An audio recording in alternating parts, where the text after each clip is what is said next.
All right. So here you go. And there you go.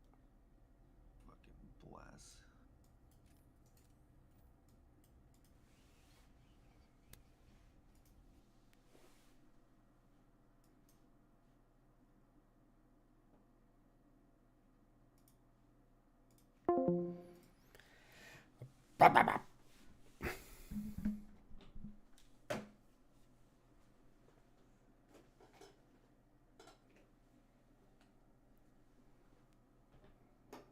What?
Yeah.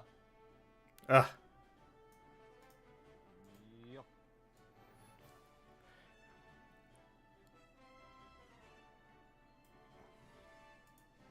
Well, I just climb up Huge. that.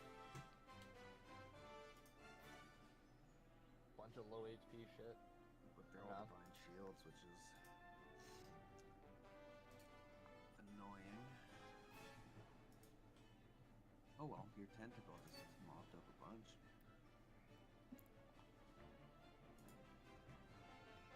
Bish. Huge. going live with some DGen Pokemon. Let's go. I can't have camera on Discord and Badass account. YouTube. My... Ba ba ba. Ba ba ba ba ba. $1. Oh, I can't even see my camera. There we go. You want magma walk? What is that? Getting your turn game. No. Oh, let's go. I think they're shinies. Shiny hunting. Shiny hunting. Shiny Pokemon hunting card. There we go.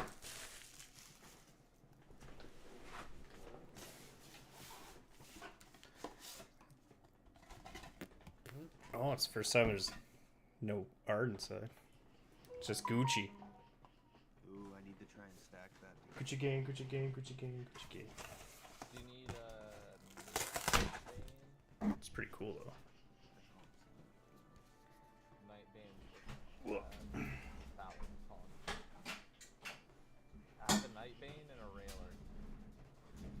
Honestly, I would take. I just wrote.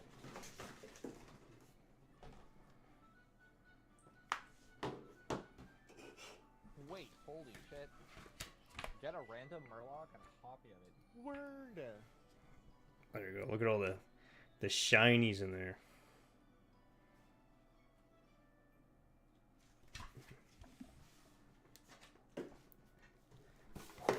I got a XB.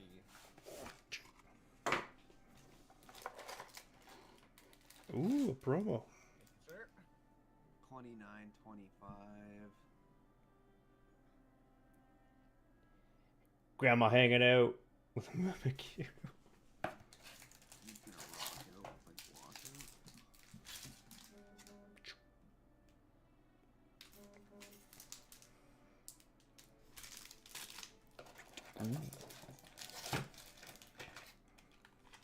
Fancy D6.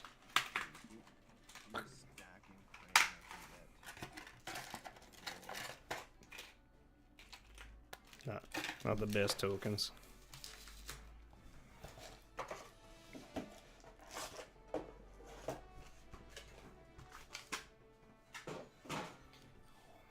Ah.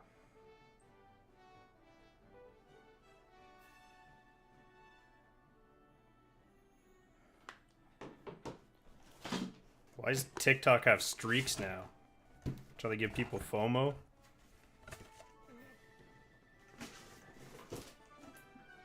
Da. Oh, beer that guy's gotta hop on TikTok. Oh yeah, I gotta get your streaks.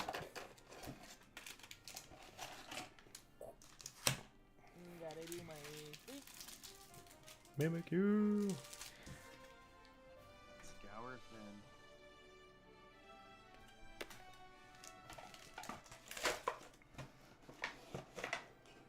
Oh my god. Guzzle goop. I need to guzzle the goop. Dan, I need to guzzle the goop. Bruh. No I am diddy. so hard carrying you, it's fucking ridiculous. Maybe. Maybe. Whatcha? Let's go. Not too. Maybe. Oh, a trainer. Mm-hmm. Good. Funnily. Oh, a Gengar. Okay. What? Seeing double? The hell? That brain counter's huge. No, no shinies. What? But a Gengar. Pretty cool. The fairy gill mother, no. The fairy gill.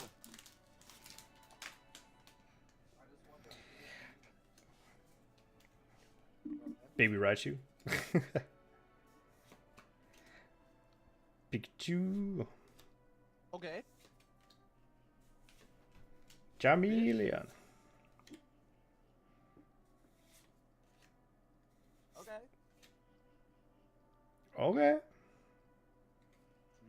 We might lose this round. There's an EX. Okay. So I'll put you up here, never but. mind. Whatcha? Oh.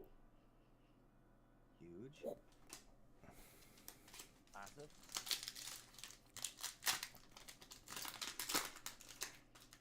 Ba-doo. Oh. Lapras. It's of course it's the 60. Mr. Mime Jr. Yeah. Oh my Got god. the 60. Terrified. Your bream counter's getting big though. That's a fatty bream counter right there. And you can spawn it at that, right? Primate. Like, Oh, our first shiny. Never heard of it before. no, like it spawns when your round starts with the 50. It's a shiny bug. Oh, fuck yeah. Beautiful. Here you go, friend. Guzzle the goo. Wait. Prized? Oh, you need that. Woo! Need what? This prize Drake. Send me something that I could sell for money. Stuck. Corner. There we go. One more, possibly? Some students. No, I got it. Some fry bread. Oh, actually, yeah. I need 1 gold to send it to you. Why is it so weird? Hot there. Hell yeah. And then There you go. that, and then I buy this and I send it over. What do you think? I think it's fucking huge. Why? Yeah. Let me Doesn't- see it. Doesn't want to focus Give me anymore. the fucking Of course. Warlock of my dreams. Garbage. Whoa! Literally trash. That's a shiny Mew. That's crazy. That is crazy. That's crazy. What the hell? Literally fucking I gotta wrap it up. I gotta put it in plastic. I think that's one of the, like, the hits. I'll have to check. That's Huge. fucking psycho. It just gets the buffs while it's in my hand. Yeah. Or like while it's on the field. spawning a clone, so it's technically not on the field. Ah, That's awesome. Huge. Disgusting. We needed it to flip. Oh, And he took out the 90. dude, He's got the 90. get shit on, loser. My side's pretty strong now. Oh, got a bunch of eggs. Ash. And a Ghastly. And a Gengar. I think we got them all. Got the whole evolution line. Bless this beat. What? Damn camera. Ah. Mr. Mime Jr., no. Get out of here. BJ, Yeah. y'all are gonna love me when you open up the snap I just sent you. Down, down, down, down, down, down. Oh, I have that. I have a Night Bane for you. Here you What? go. Dude, yes, I actually need the space in my board. He's talking about cards. We're playing a children's card game, Ash. Yeah. Ash. No, what's up? As I play, or as I pull a children card game, cards.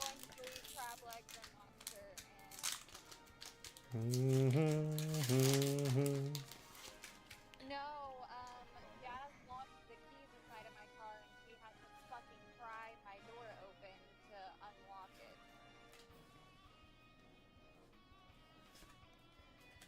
Yeah. I swoop at. I don't know. Huh. Oh. It's a big. It's a Ralts. But Ow. DJ, I'll give you, Tell the Puddle Prancer. Sorry. DJ, I'll give you a hint. What? Running this game for 5 years. Yes, that's why my feet hurt.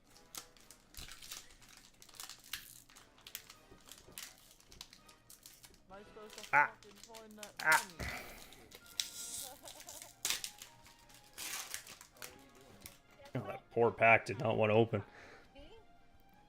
What am I doing? Yeah. I'm gonna go Woo eat bat. seafood. I'm gonna go eat seafood. Nice. I'm gonna go eat some lobster and some crab legs and some crawfish. and Come on, some camera. shrimp What are you even focused on? and some There we go. corn And some potatoes. And some sausage. Some boudin. What the heck? A shiny. What is that? Some sweet tea. I don't know. Very cool. Very cool. I would've made some banana pudding. And Charmander. I don't like pudding. I like pudding. Putting these now. No Kanto shinies yet, other than Mew, which is fair. I like It's good pudding. shiny. There's a difference. I don't know. Beast is just not in the game, so I'm not allowed to have fun, or what's going on here? Whooper! A tentacle I didn't know was a beast. So it's like, I would have had 1,000 times more fun.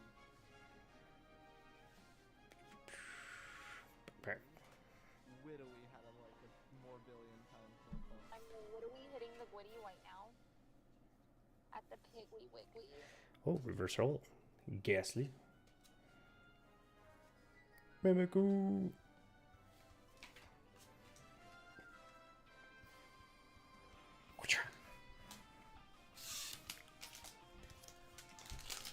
Last one of the first box. Spellcraft? Trigger a friendly minion's battle cry. Oh. Maybe it's because it's mine.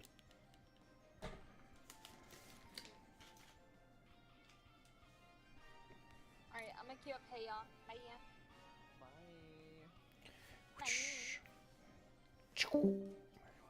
Oh, Pikachu's back.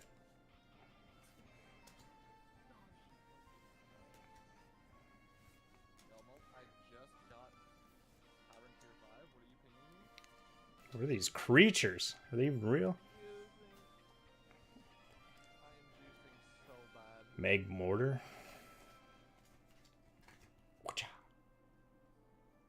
Wait, you haven't got shark bait yet? Ooh, ha, ha. Hoo ha. Yeah, but it's 0 gold, refresh your hero power.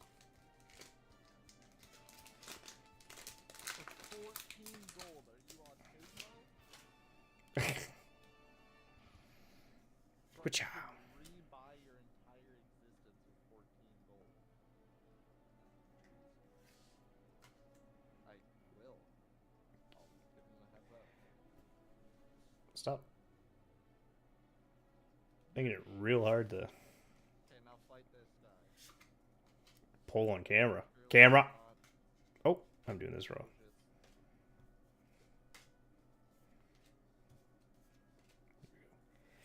atrocious. Whoa, shiny Murkrow. At least I know of this one. Not like the last two. This is good. Take it. Steal it.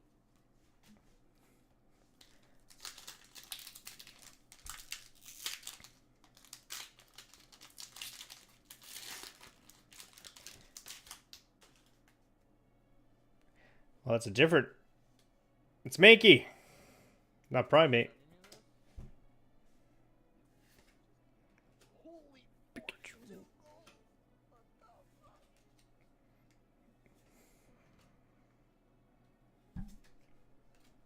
What the fuck? This is kind of crazy. Ah. Base skill from that 3 Execute. Hollow.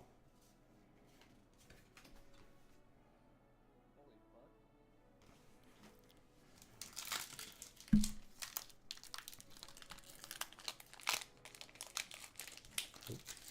My bad. Oh, shit. Wacha. Pikachu. We just profited Lapras. 800,000 units from a single encounter. Gengar. Wow. EX. Wacha.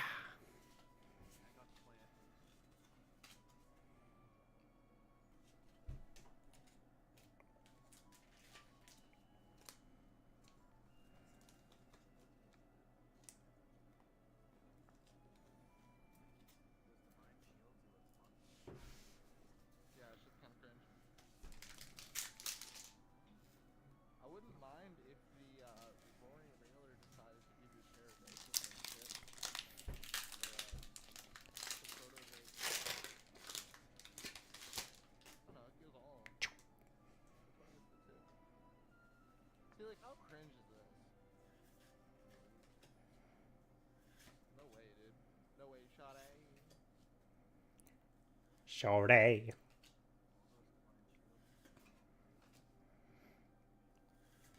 Oh. You really thought it was close.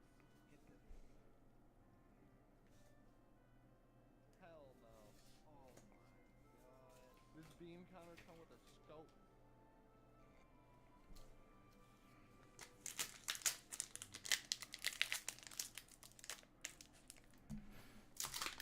There I am. Here, dude. You want some goop? Yeah, with this goop.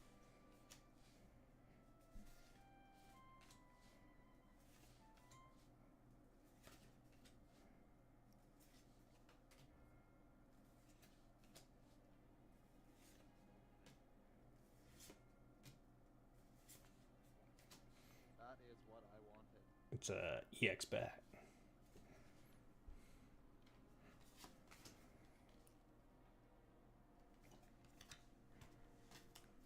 Come on, let's get some shinies. Like Pikachu. Charmander.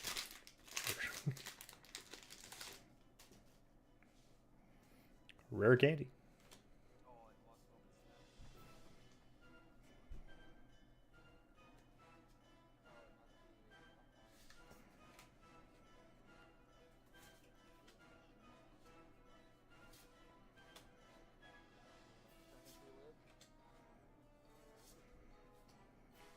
Oh my god. Oh, if not, I got base skill. Woo! EX shiny. I don't know.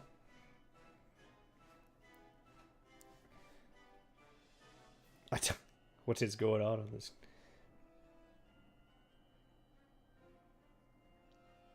Oh, whoa! And a full art behind it. And it got to hit all three. Oh, What the heck? fucking disgusting.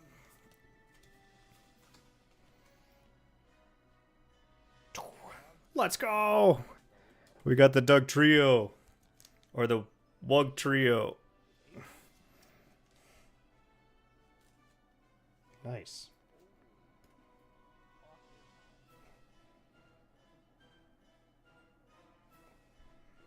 Listen with the rest of the class, please. I want. Ah! Ah! Wait, no.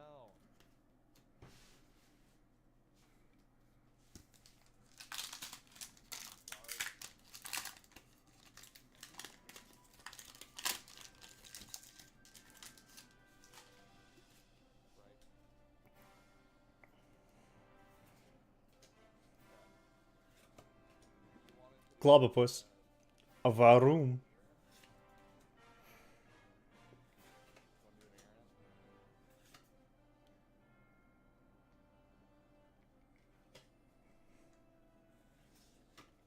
Oh. You Yeah. doing an ARAM? Two of the same shinies. I'll do something.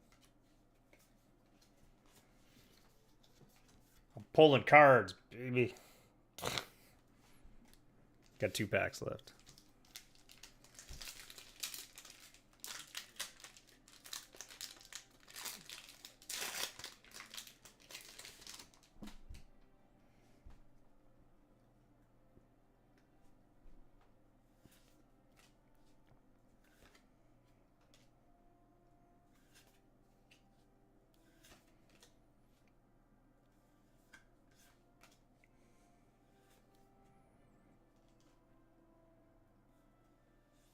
Ooh, looks very shiny. Nice. Charmander.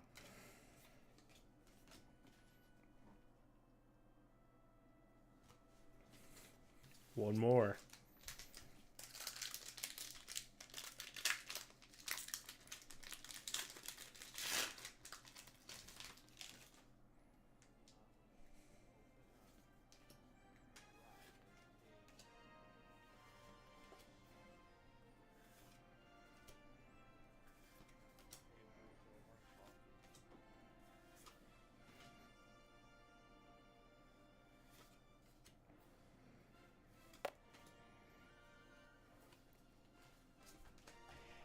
Hooah!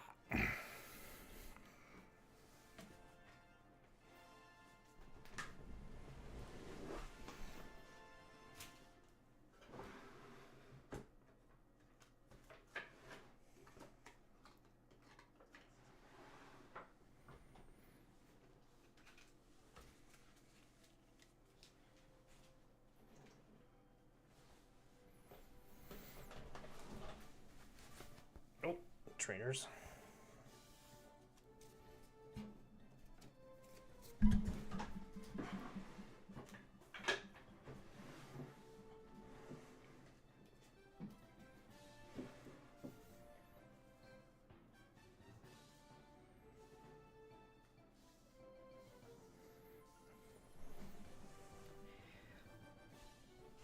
Oh, my foot.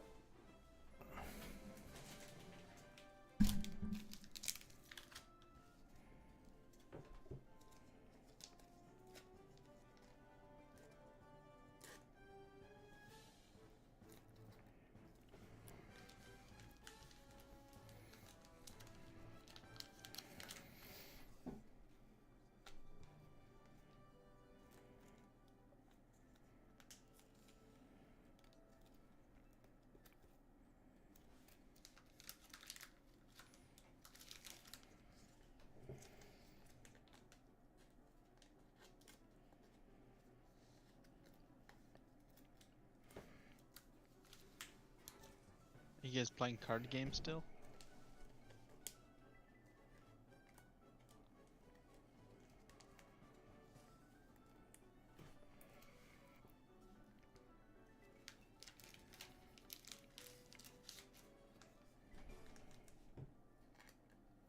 That is such a shiny Mew. It's a very shiny Mew. I want to check eBay, see if it's the one shiny, or if it's still Pikachu.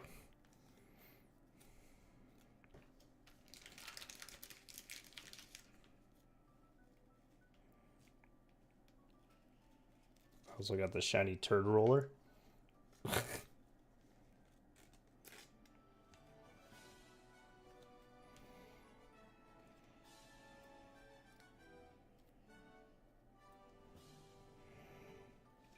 I just caught a Mewtwo in Leaf Green, and then I said, yeah, I'm gonna consider that game beat.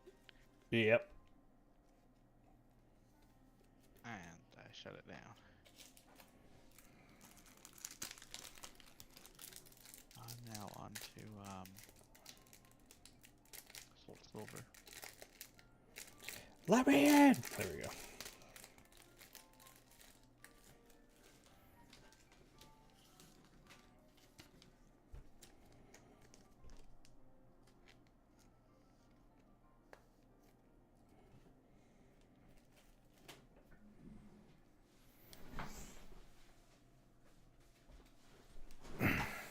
First binder is the keep binder.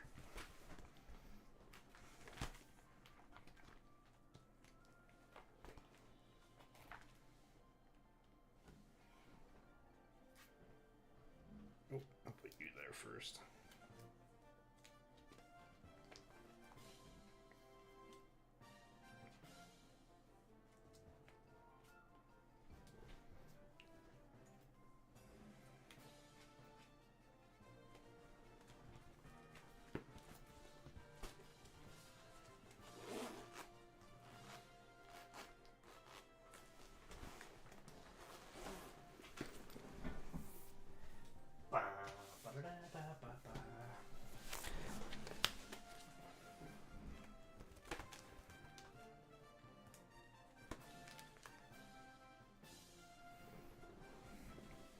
The shinies.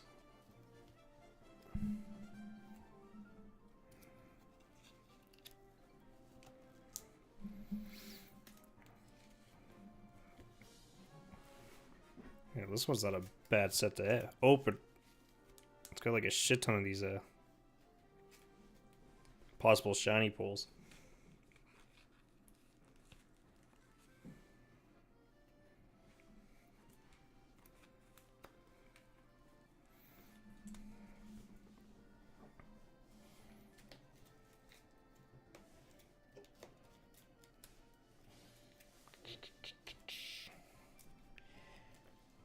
Boop. Put some EXs down.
And boop.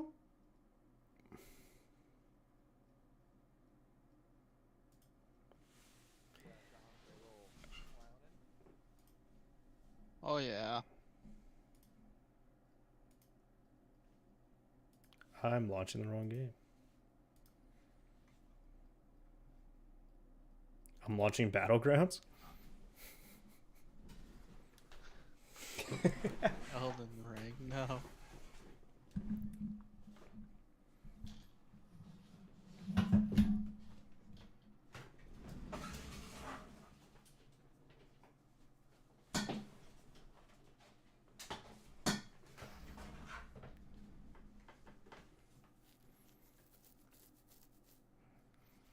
Oh, my chat messages are bolded. That's why there's a square there.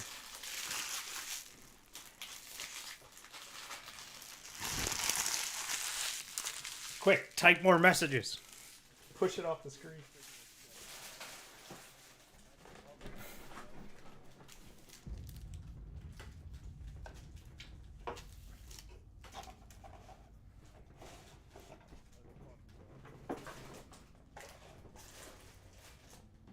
No, Oh, we're coming.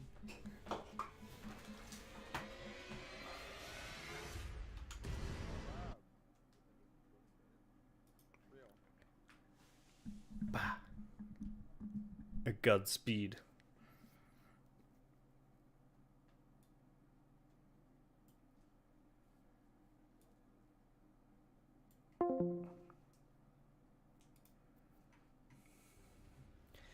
I wish this would stay up.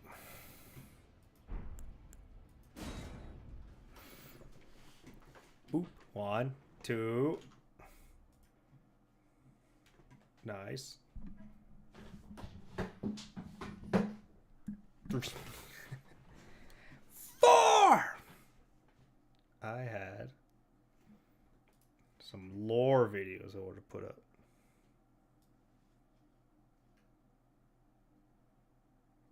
5.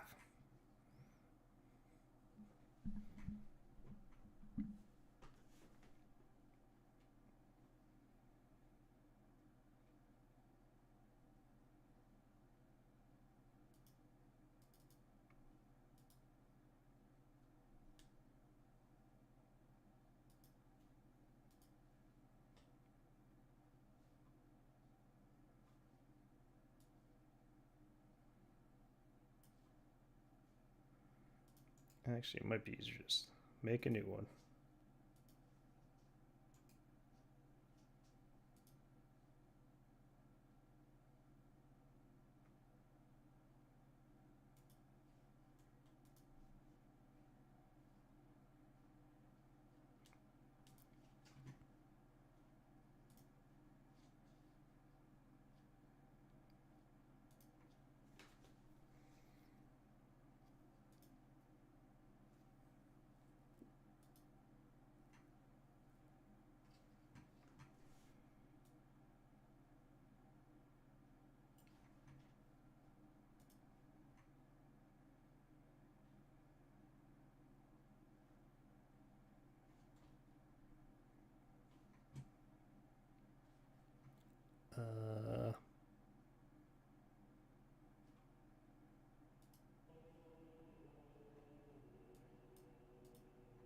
Under the blood-red sky of Caelid stood Redmane Castle, known to warriors across the lands between as the meeting grounds of a magnificent festival of war. It was here in the remnants of battles long since fought that they could try their might to bring down the one who was once called the most powerful demigod of them all, General Radahn. Why is it Radahn was born to Lord going Radagon black? and Queen Renala. Although he Oh, there had we go. proudly inherited his father's flaming red hair, Radahn was more drawn to the heroics of Godfrey, the first Elden Lord.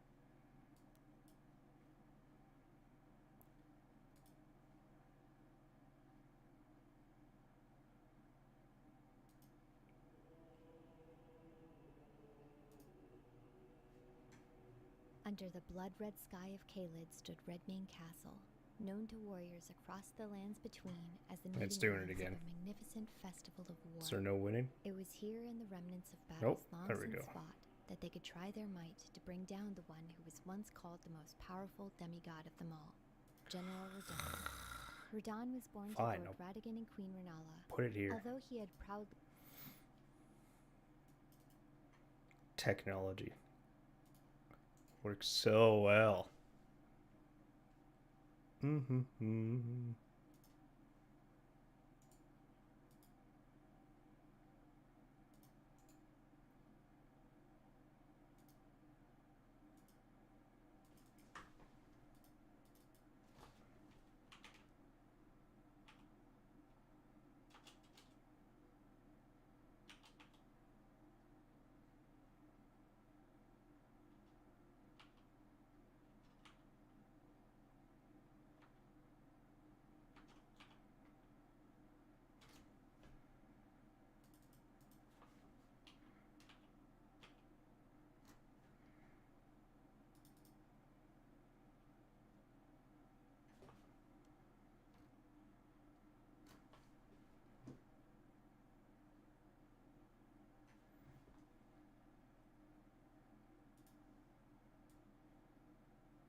There we go.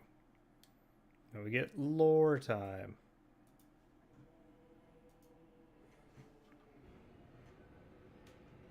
Under the blood-red sky of Caelid stood Redmane Castle, known to warriors across the lands between as the meeting grounds of a magnificent festival of war. It was here in the remnants of battles long since fought that they could try their might to bring down the one who was once called the most powerful demigod of them all, General Radahn. Radahn was born to Lord Radagon and Queen Renala. Although he had proudly inherited his father's flaming red hair, Radahn was more drawn to the heroics of Godfrey, the first Elden Lord, and even adopted his golden lion insignia as his own.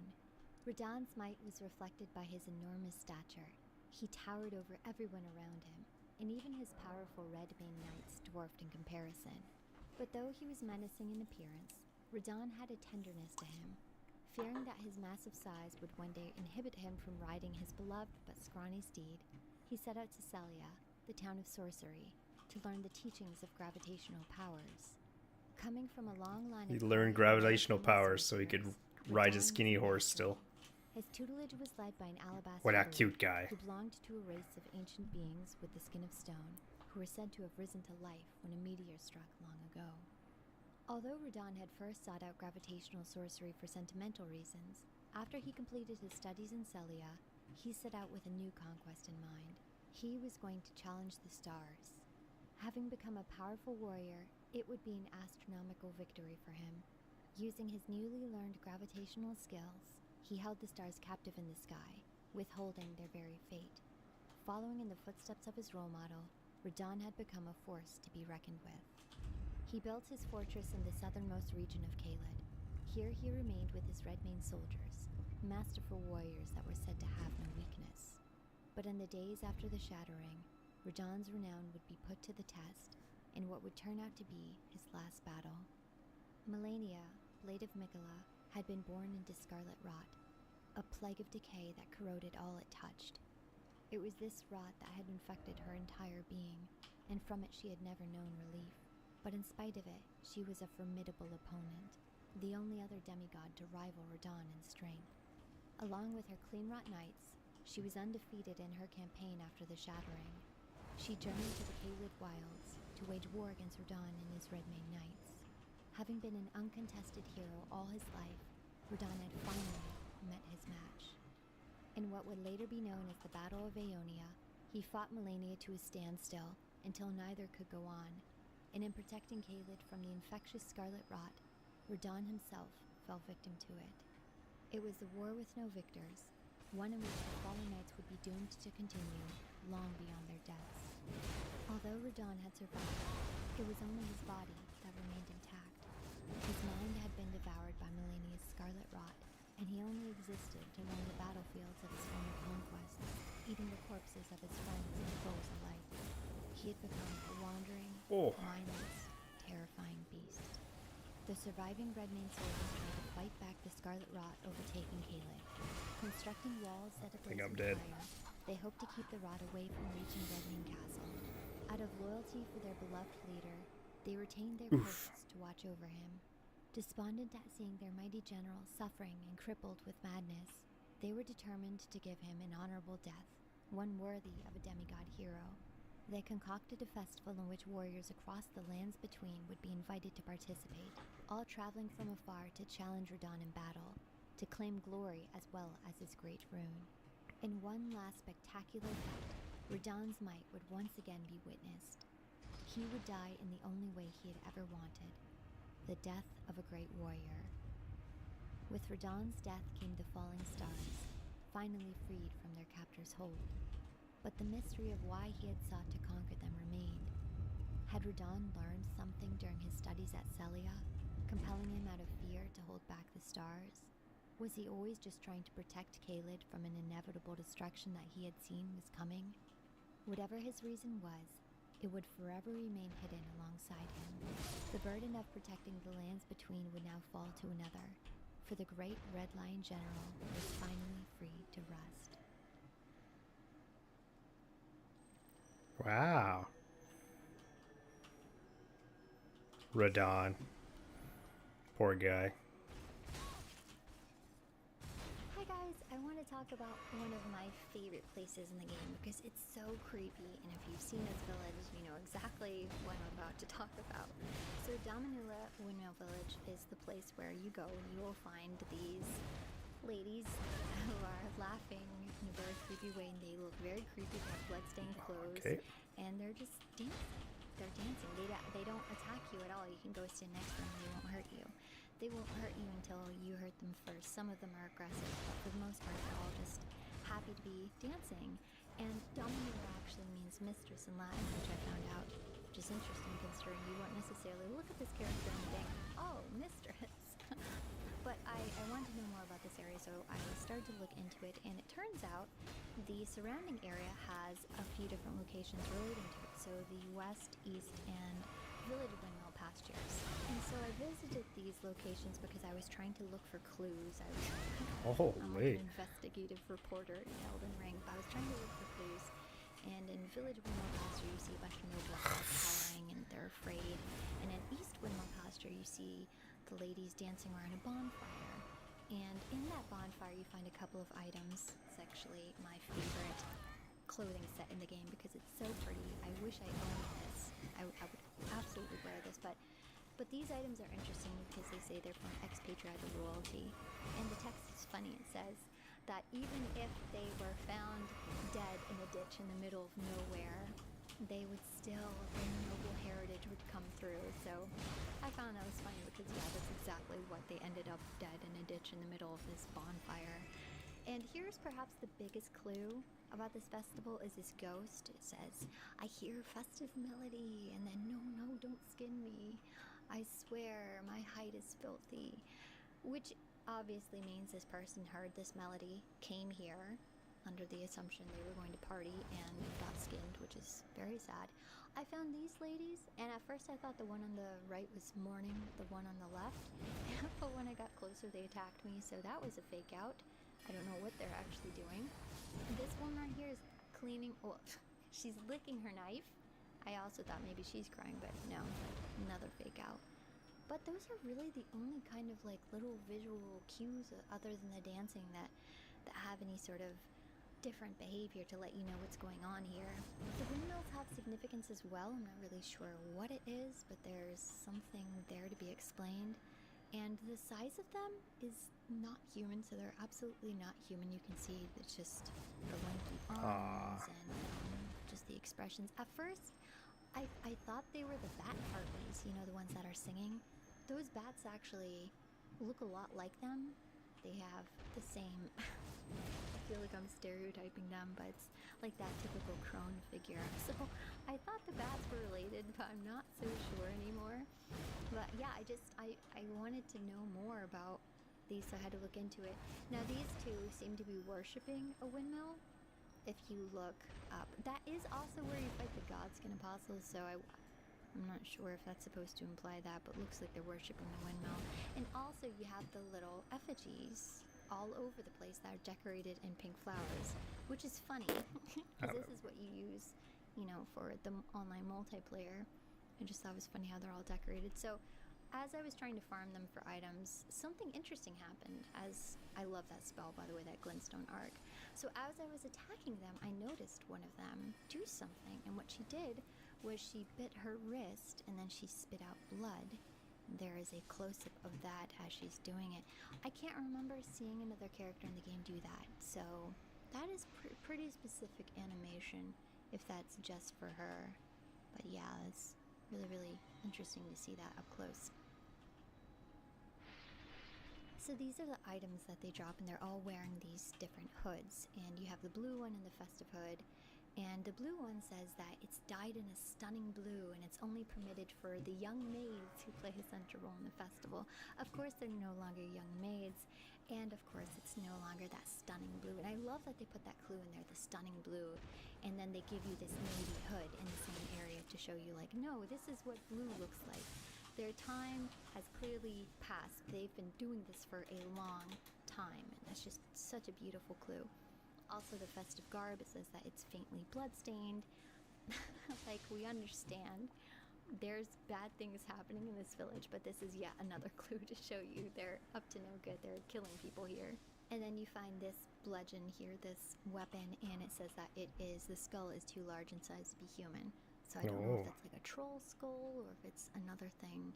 But yeah, they are aggressive once you attack them. But I'm enamored with it. I love creepy things, and this was made for me.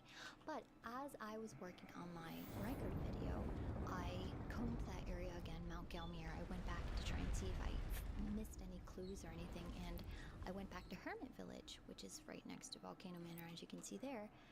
And you know, the first time when I went here, I just fought all the enemies that were there, and I cleared the area. But when I went back, I walked past this body, and I noticed, I was like, oh my gosh, wait, that's the same woman from Windmill Village. And at first I thought, oh, maybe it's just a similar outfit, so I did these close-up shots to make sure I got all the details, and when I'm doing this, I feel like Nightcrawler. I feel like I'm standing over their dead body, getting these great angles. Feels so morbid. But yeah, so I wanted to make sure that it was indeed the same character, so I put them side by side, and yes, it is verified that is the same exact character, and this is here for a reason. So now we have this explanatory, like, what's going on in Hermit Village. And if you go to the mountain, you see the sage, and he's teaching the demi-humans something. And you also, in the same Hermit Village, you find this Herodis Glintstone crown, and this says that it was granted to scholars who engaged in nomadic study far away from the academy, which this would be. But that jogged my memory. I thought, wait a second, I saw a sage over at West Windmill Village, and he's overlooking that area. And when you see the Glintstone crown, it's the Jaime Glintstone crown, and they were dedicated to I've made a mistake. acquiring conflict, to stopping conflict at the academy. So now with all these clues together, like what does that mean? What do the presence of the sages and the specific intent behind those Glintstone crowns mean? So I have a theory that sages found this group of people, they saw how violent they were, they saw the festivities of them skinning people, of them relishing in hurting, and No they're way. cursed, and they put the spell on them to keep them dancing, to keep them busy and laughing, so that they wouldn't continue to kill people. And that's what I think the background of it is there. And if we go back to this map here, we can kind of see, okay, Hermit Village, and then West, East, Village, Windmill, Damanula. When you look at the path here, now in the center you see the minor Erd tree. There are a bunch of those bright pink flowers all over the ground. So I think they came from Hermit Village, and then they traveled up to Windmill Village, and that's what I think was. I think they got chased out from Mount Gelmir, and they went up to Windmill Village, and that is where they are safe, and they kind of found their sanctuary. And here are some of those bright pink flowers that are all over that area near the Erd tree, which I just think is another visual clue, like, oh yeah, that they came through this area.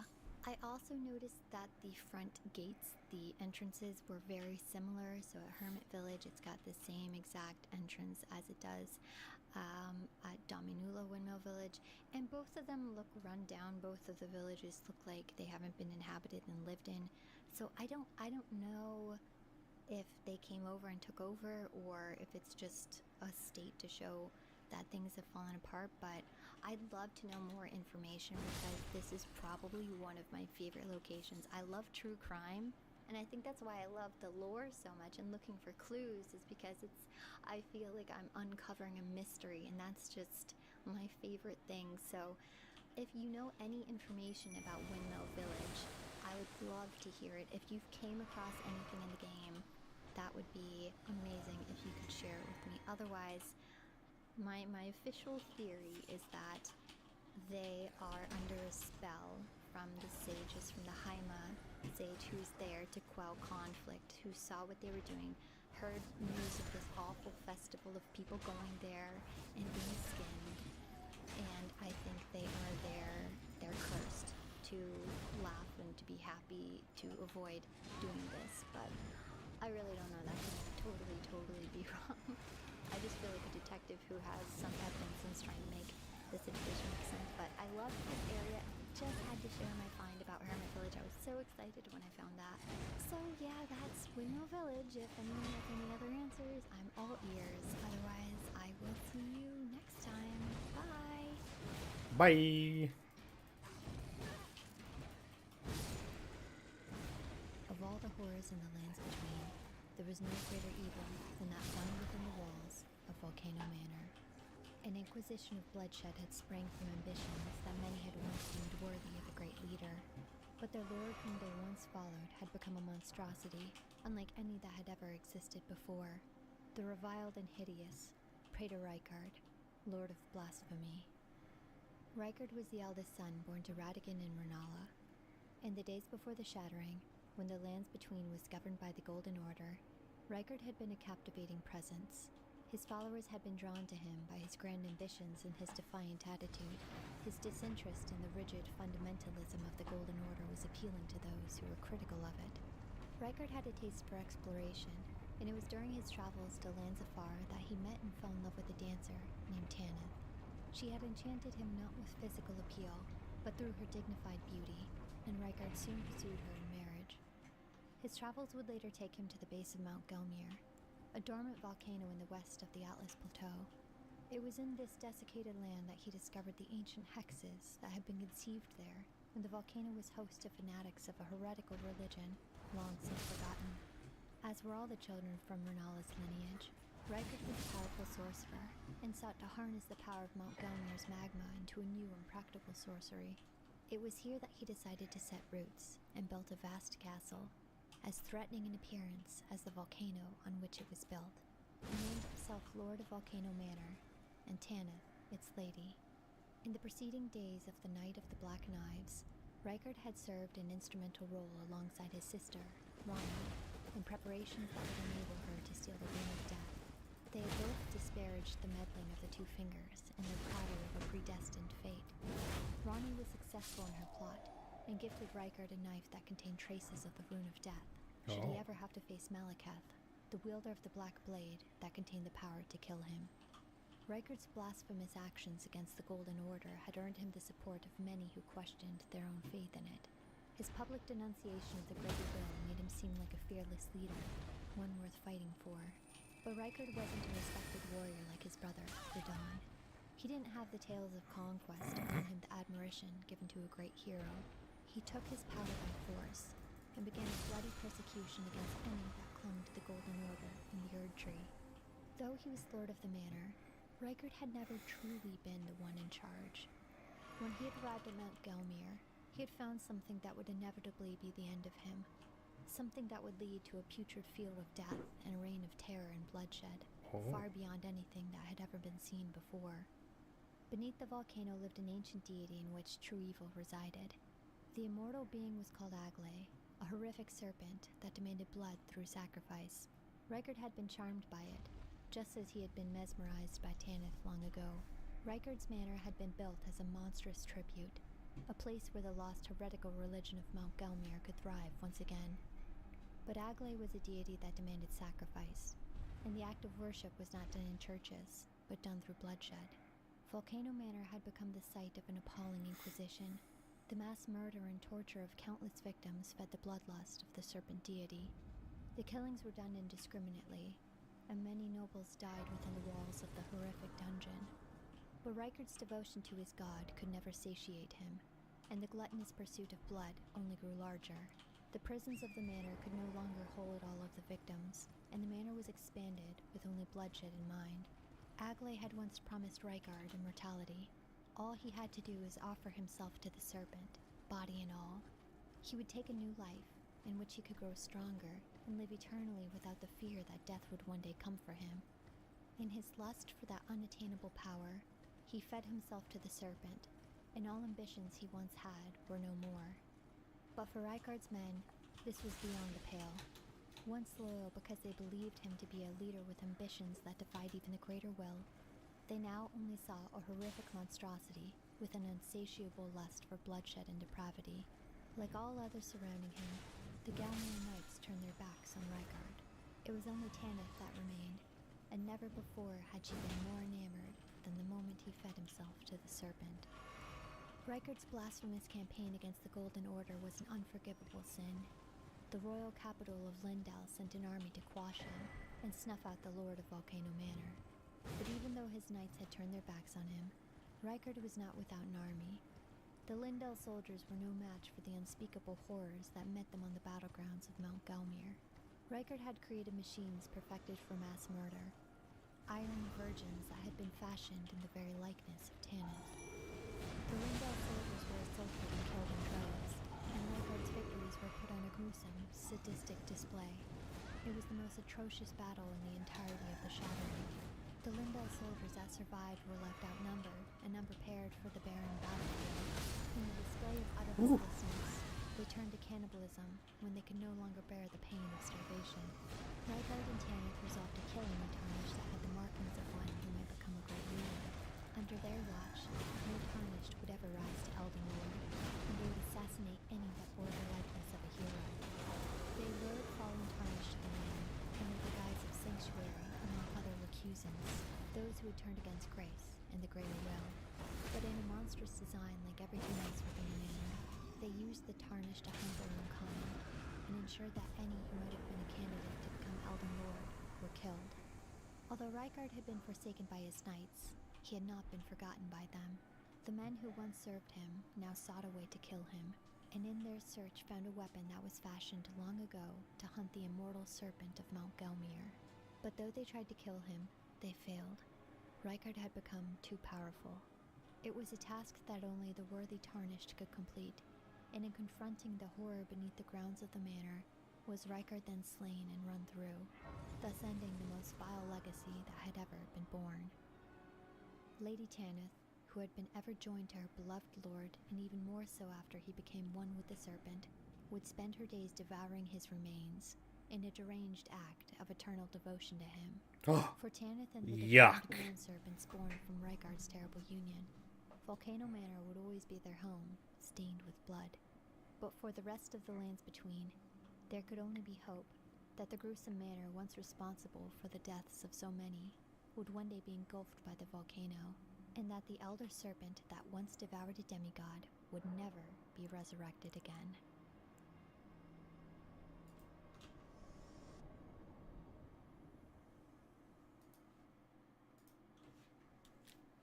I shall see to that.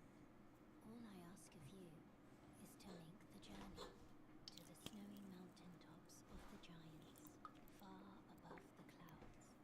I know I'm asking you to commit a cardinal sin. A cardinal sin. Must be done to reach the path beyond, and that is the path I wish to travel. What is your mind?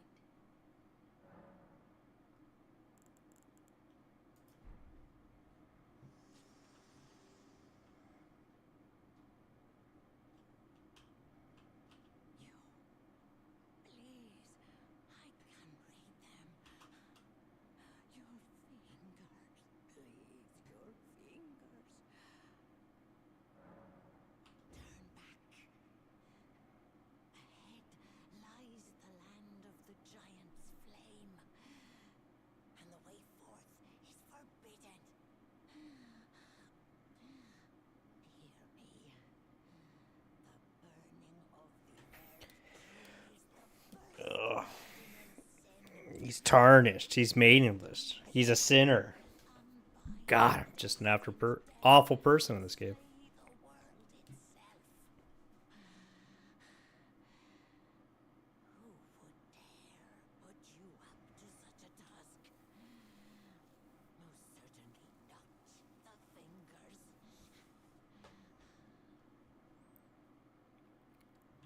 What?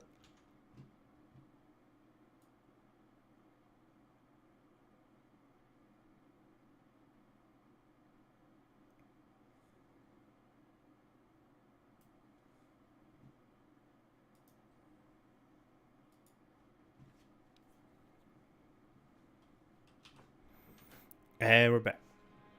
Stormville Castle was a magnificent palace, built to seat the rightful ruler of Limgrave. With the image of Godfrey, the first Elden Lord, overlooking the throne, it would only be right that a descendant from his golden lineage serve as its ruler. But upon that golden throne sat the horrible monstrosity, Godric the Grafted. While many of the great champions in the lands between had titles to demonstrate their power and strength, Godric had been given a nickname for his repulsiveness. Once known and referred to by even the demigods as Godric the Golden, his reign of terror had dubbed him Godric the Grafted, a name that would serve as a warning to any tarnished that set out to defeat him. Though Godric championed himself the rightful heir to Godfrey's legacy, his true ancestry was messy and unclear. Any divine blood he may have had was sorely diluted. He was nothing more than just a distant relation to Queen Marika. Despite his connection to Godfrey, who had been an uncontested warrior filled with battle lust, Godric was mocked for his inadequacy. The tales of his cowardice were many. Godric had once disguised himself as a woman in order to flee to safety from Lindell, hiding out of fear from General Radon. Upon insulting Millennia, he quickly lost to her in battle, and groveled for mercy rather than die fighting as would have been expected from his lineage. Desperate to compensate for his insecurities and impotence, Godric hatched a gruesome plan to make himself stronger. He began to hunt the tarnished in the lands between, butchering them in order to conjoin their dismembered limbs onto himself, and thus acquiring their strength. Grafting the appendages of the slain tarnished onto his body, as one would graft branches to a tree, he grew into a monstrosity. His cruelty knew no bounds, and even those in his service despised him. Although he may have had a trace of divine blood, Godric's ancestry could possibly be better attributed to the infamous Godfrey the Grafted, who had been captured and imprisoned in the Lineage Everjail many years ago by Lindell's honorable ancient dragon knight, Kristoff. Godfrey's monstrous appearance seems to heavily imply that he is the more direct ancestor of Godric. Brandishing an assortment of grafted limbs, it's clear that this gruesome tradition had been in the bloodline for years.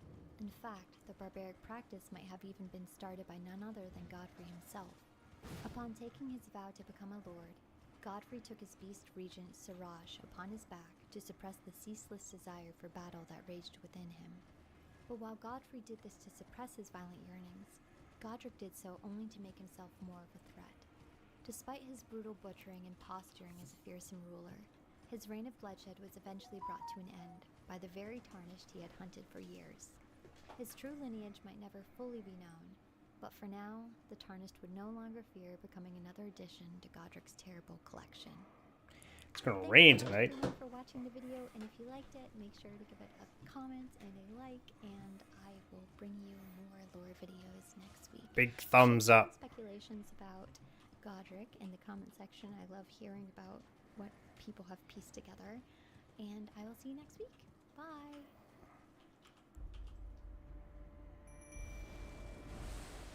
Lunar Princess Rani of the Karian royal family Rani. has been an Empyrean. A She's our title that will boss. only be shared by two other demigods, Migala and Melania. The Greater Will, acting through their envoys, the Two Fingers, had elected Rani as a candidate to succeed Queen Marika, to become the new god of the coming age. To ensure she stayed the path chosen for her, the Two Fingers sent Blythe, a skilled half-wolf swordsman, tailored to be her loyal servant. Though as prestigious was the appointment planned for her, Rani refused to be controlled. She was to choose her own fate, and so she began a dark path. She stole the Womb of Death and slayed her physical body, ultimately freeing her soul from its Empyrean flesh. From that moment on, the Two Fingers had continued to curse her, sending assassins in the form of baleful shadows to hunt her down. With her displaced soul being bound to a ceramic doll, Rani was inhibited by the limitations of her physical form. She relied wholly on those who had chosen to follow her, Blythe, her ever-loyal shadow, and Iji, her war counselor. The Iji. Tarnished, too, would soon join her inner circle of confidants, all of which were entrusted to aid her in her journey. The course of action Rani had to take was clear. In order to secure her fate, she would need to kill the Two Fingers that were hunting her, but she would first need to acquire the Fingerslayer blade in order to do so. The blade was kept guarded in Nokron, the Eternal City. It had been instrumental in the high treason committed there, and only those with a fate could wield the blade, and with it have the power to harm the Greater Will and its vassal fingers. But Nokron was long since hidden. Its gates were sealed when the stars had ceased to move. Like My all gates are members of the Karian royal sealed. family, Ronnie's fate depended upon the stars, but their celestial cycles had long been suspended after a crushing defeat at the hands of General Radon, who in his fervor for war had challenged the stars to a battle they could never have won. The victory had earned him the title of Star Scourge, and it was his existence that kept them frozen in place, as well as Ronnie's destiny.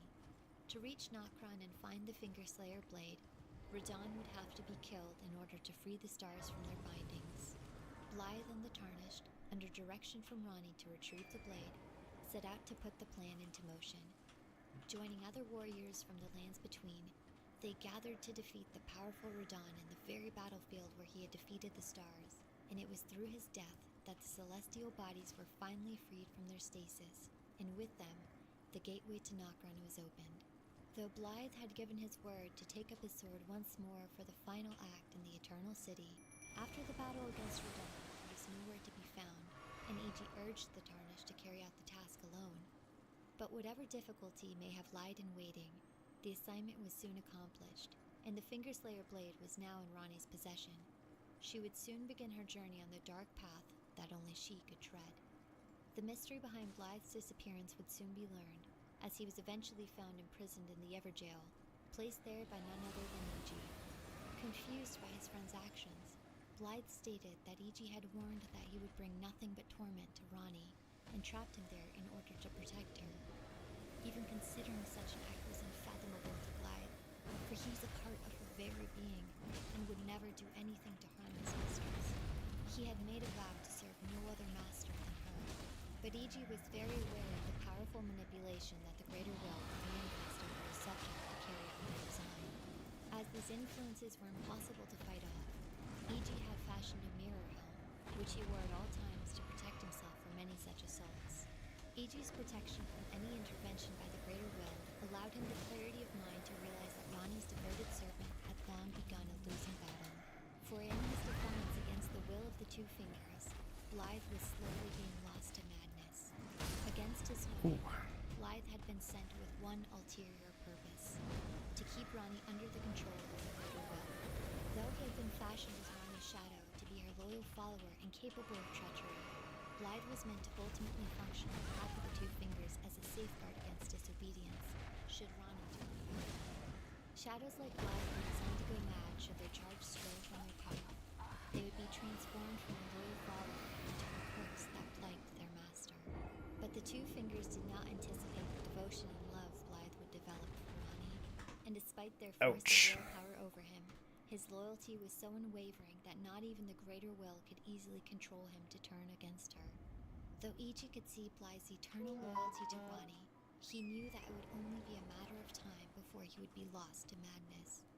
He did not trust Blythe's devotion to be strong enough to prevent that inevitable turn, and had therefore imprisoned him to prevent any harm falling upon Ronnie. Iji had been Ronnie's childhood warden, and was with her all throughout her life. Even upon outgrowing the need for a guardian, Ronnie appointed him as her war counselor, keeping him close to her always. Above all other objectives, Iji's main motivation was to protect Lady Ronnie.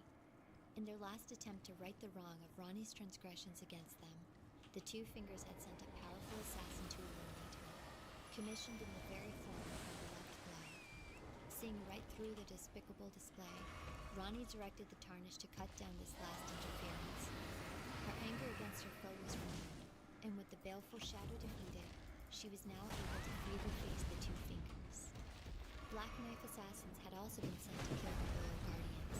Blythe, after having escaped from his Everjail cell, in his determination to ensure his mistress was safe, had been ambushed at Ronnie's rise. But upon finding her gone, and therefore out of danger, he could no longer fight back the madness that had been enveloping his mind, and he finally succumbed to the curse that plagued him. Oh no. Professing his loyalty to Ronnie even in his final moments, Did way worse that time. Blythe died protecting the woman he swore his life to, and through his death upheld his vow. Oh, I that he lost would all my never ruin. bring her harm. Ah, sad. Iji was overcome with remorse at learning of his death. He believed that he had failed Blythe in doubting his capacity to protect Ronnie. Knowing that he would soon be attacked and unlikely to survive, he resigned himself to joining Blythe in death, awaiting the opportunity to apologize for ever having doubted him. It was through the loyalty of Blythe and Iji that Rani was able to take back command of her own fate, and she would not let their deaths be in vain. Along with her newly betrothed lord, Rani would establish her own order, and it wouldn't be one of gold, or light, or of soil, but one of the stars, and of the moon. Under Rani's order, she could ensure that nothing like this would ever happen to her again.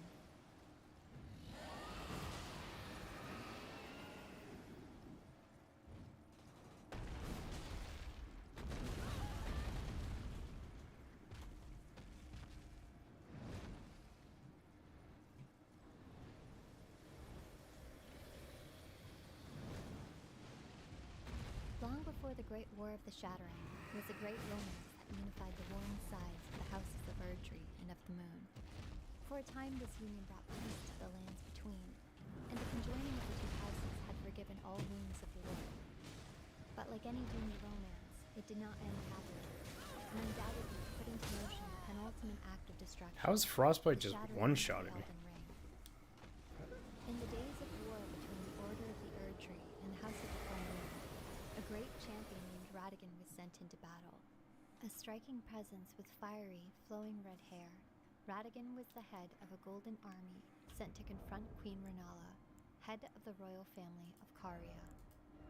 But where there would have been violence and death, instead was found love. Radagon repented of his territorial aggressions and swore his love to Renala, and in the Church of Vows they were joined in matrimony, and thus began a state of harmony.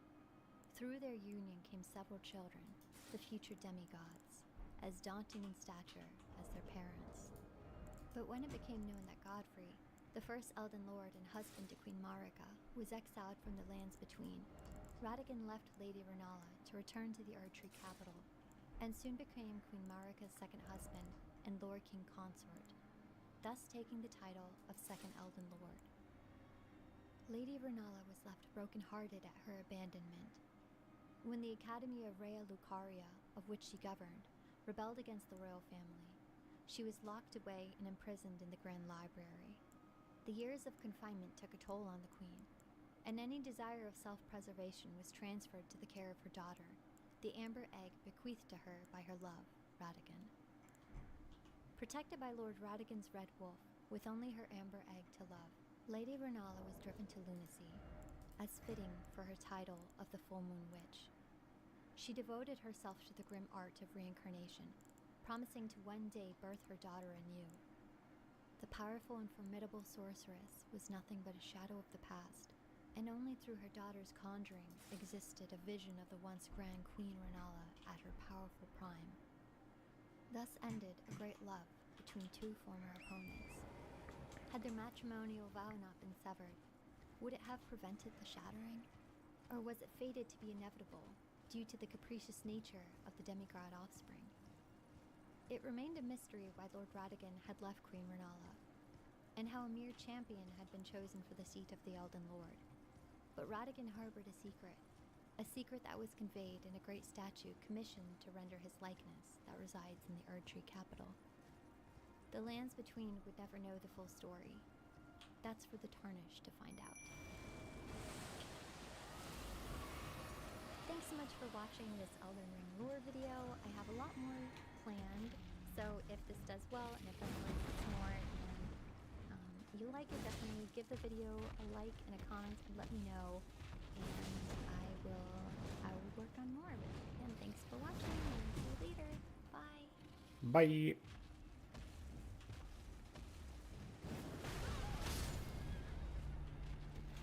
At the southernmost tip of the Weeping Peninsula lay Castle Morn. Carved into the cliffs and surrounded by the sea, Castle Morn was a formidable sight to behold. It was governed by Edgar, who had been appointed warden of the castle by Lord Godric IV. Edgar resided in the castle along with his only daughter, Irina. Irina's eyesight had been weakened and her health frail. She was spared any hardship of the world around her, and was ignorant even to the nature of the servants her father employed. The lands between were plagued with a host of hostile creatures, among them the repulsive Misbegotten, characterized by the deformed wings on their back and long, scaly tails. The Misbegotten were known for the mistreatment they received at the hands of humans. Though it's not known how they first came to be in the service of Edgar, it's clear that it was an ill-fated appointment from the start. Although reportedly servile to him for years, it was only a matter of time before their violent nature was spurred on by their leaders. The Misbegotten began a rebellion of bloodshed. No inhabitant of Castle Morn was spared from their hatred as they struck down all in their path. Fearing for Irina's safety, Edgar facilitated her escape, along with the last remaining soldiers of the castle to protect her. He himself chose to stay behind out of duty as commander. Irina, upon having reached safety, was the sole survivor out of the others that accompanied her. Whoop. Those who had fled from the castle had all been tracked The down amount of and slaughtered money I by the lost Misbegotten. dying to it, though. Fearing Oh. that her father would ultimately meet the same fate, she pleaded for help from the Tarnished that found her, to deliver a letter to him, begging him to leave his post at the castle, even at the expense of his honor. Besieged by fire and destruction, Castle Morn was set to fall. Edgar resigned himself to going down with his castle, believing that he had been deceived into complacence by the Misbegotten. Though accepting he would most likely die, he committed his last stand to ensuring the treasured Sword of Morn would not fall into the hands of the Misbegotten. And as the sword was rescued by the Tarnished from the possession of Leonine, their most terrifying leader, Edgar relieved himself of his duty to Castle Morn, pledging the remainder of his days to the care and devotion of his beloved daughter. But as is with the brutal nature of the lands between, fate did not grant them a happy ending. Edgar had arrived too late. Irina had been slain, an iron cleaver, as those brandished by the Misbegotten, lay beside her. In despair over his daughter's death, Edgar made a vow to avenge her, swearing to hunt down and exterminate every last foul creature. Driven to madness by his grief, Edgar's mind was lost to hatred and rage.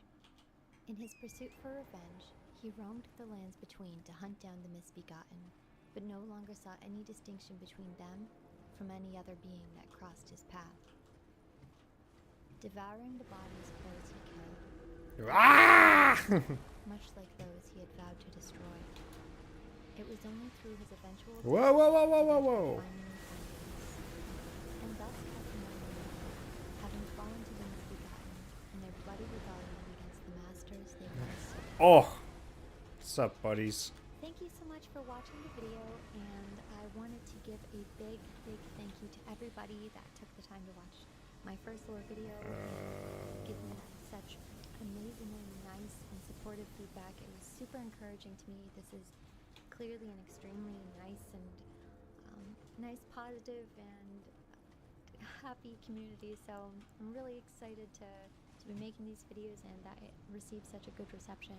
It was really encouraging, and I super appreciate it. So I look forward to more lore videos, and thank you again for watching and for your comments, and I'll see you next time.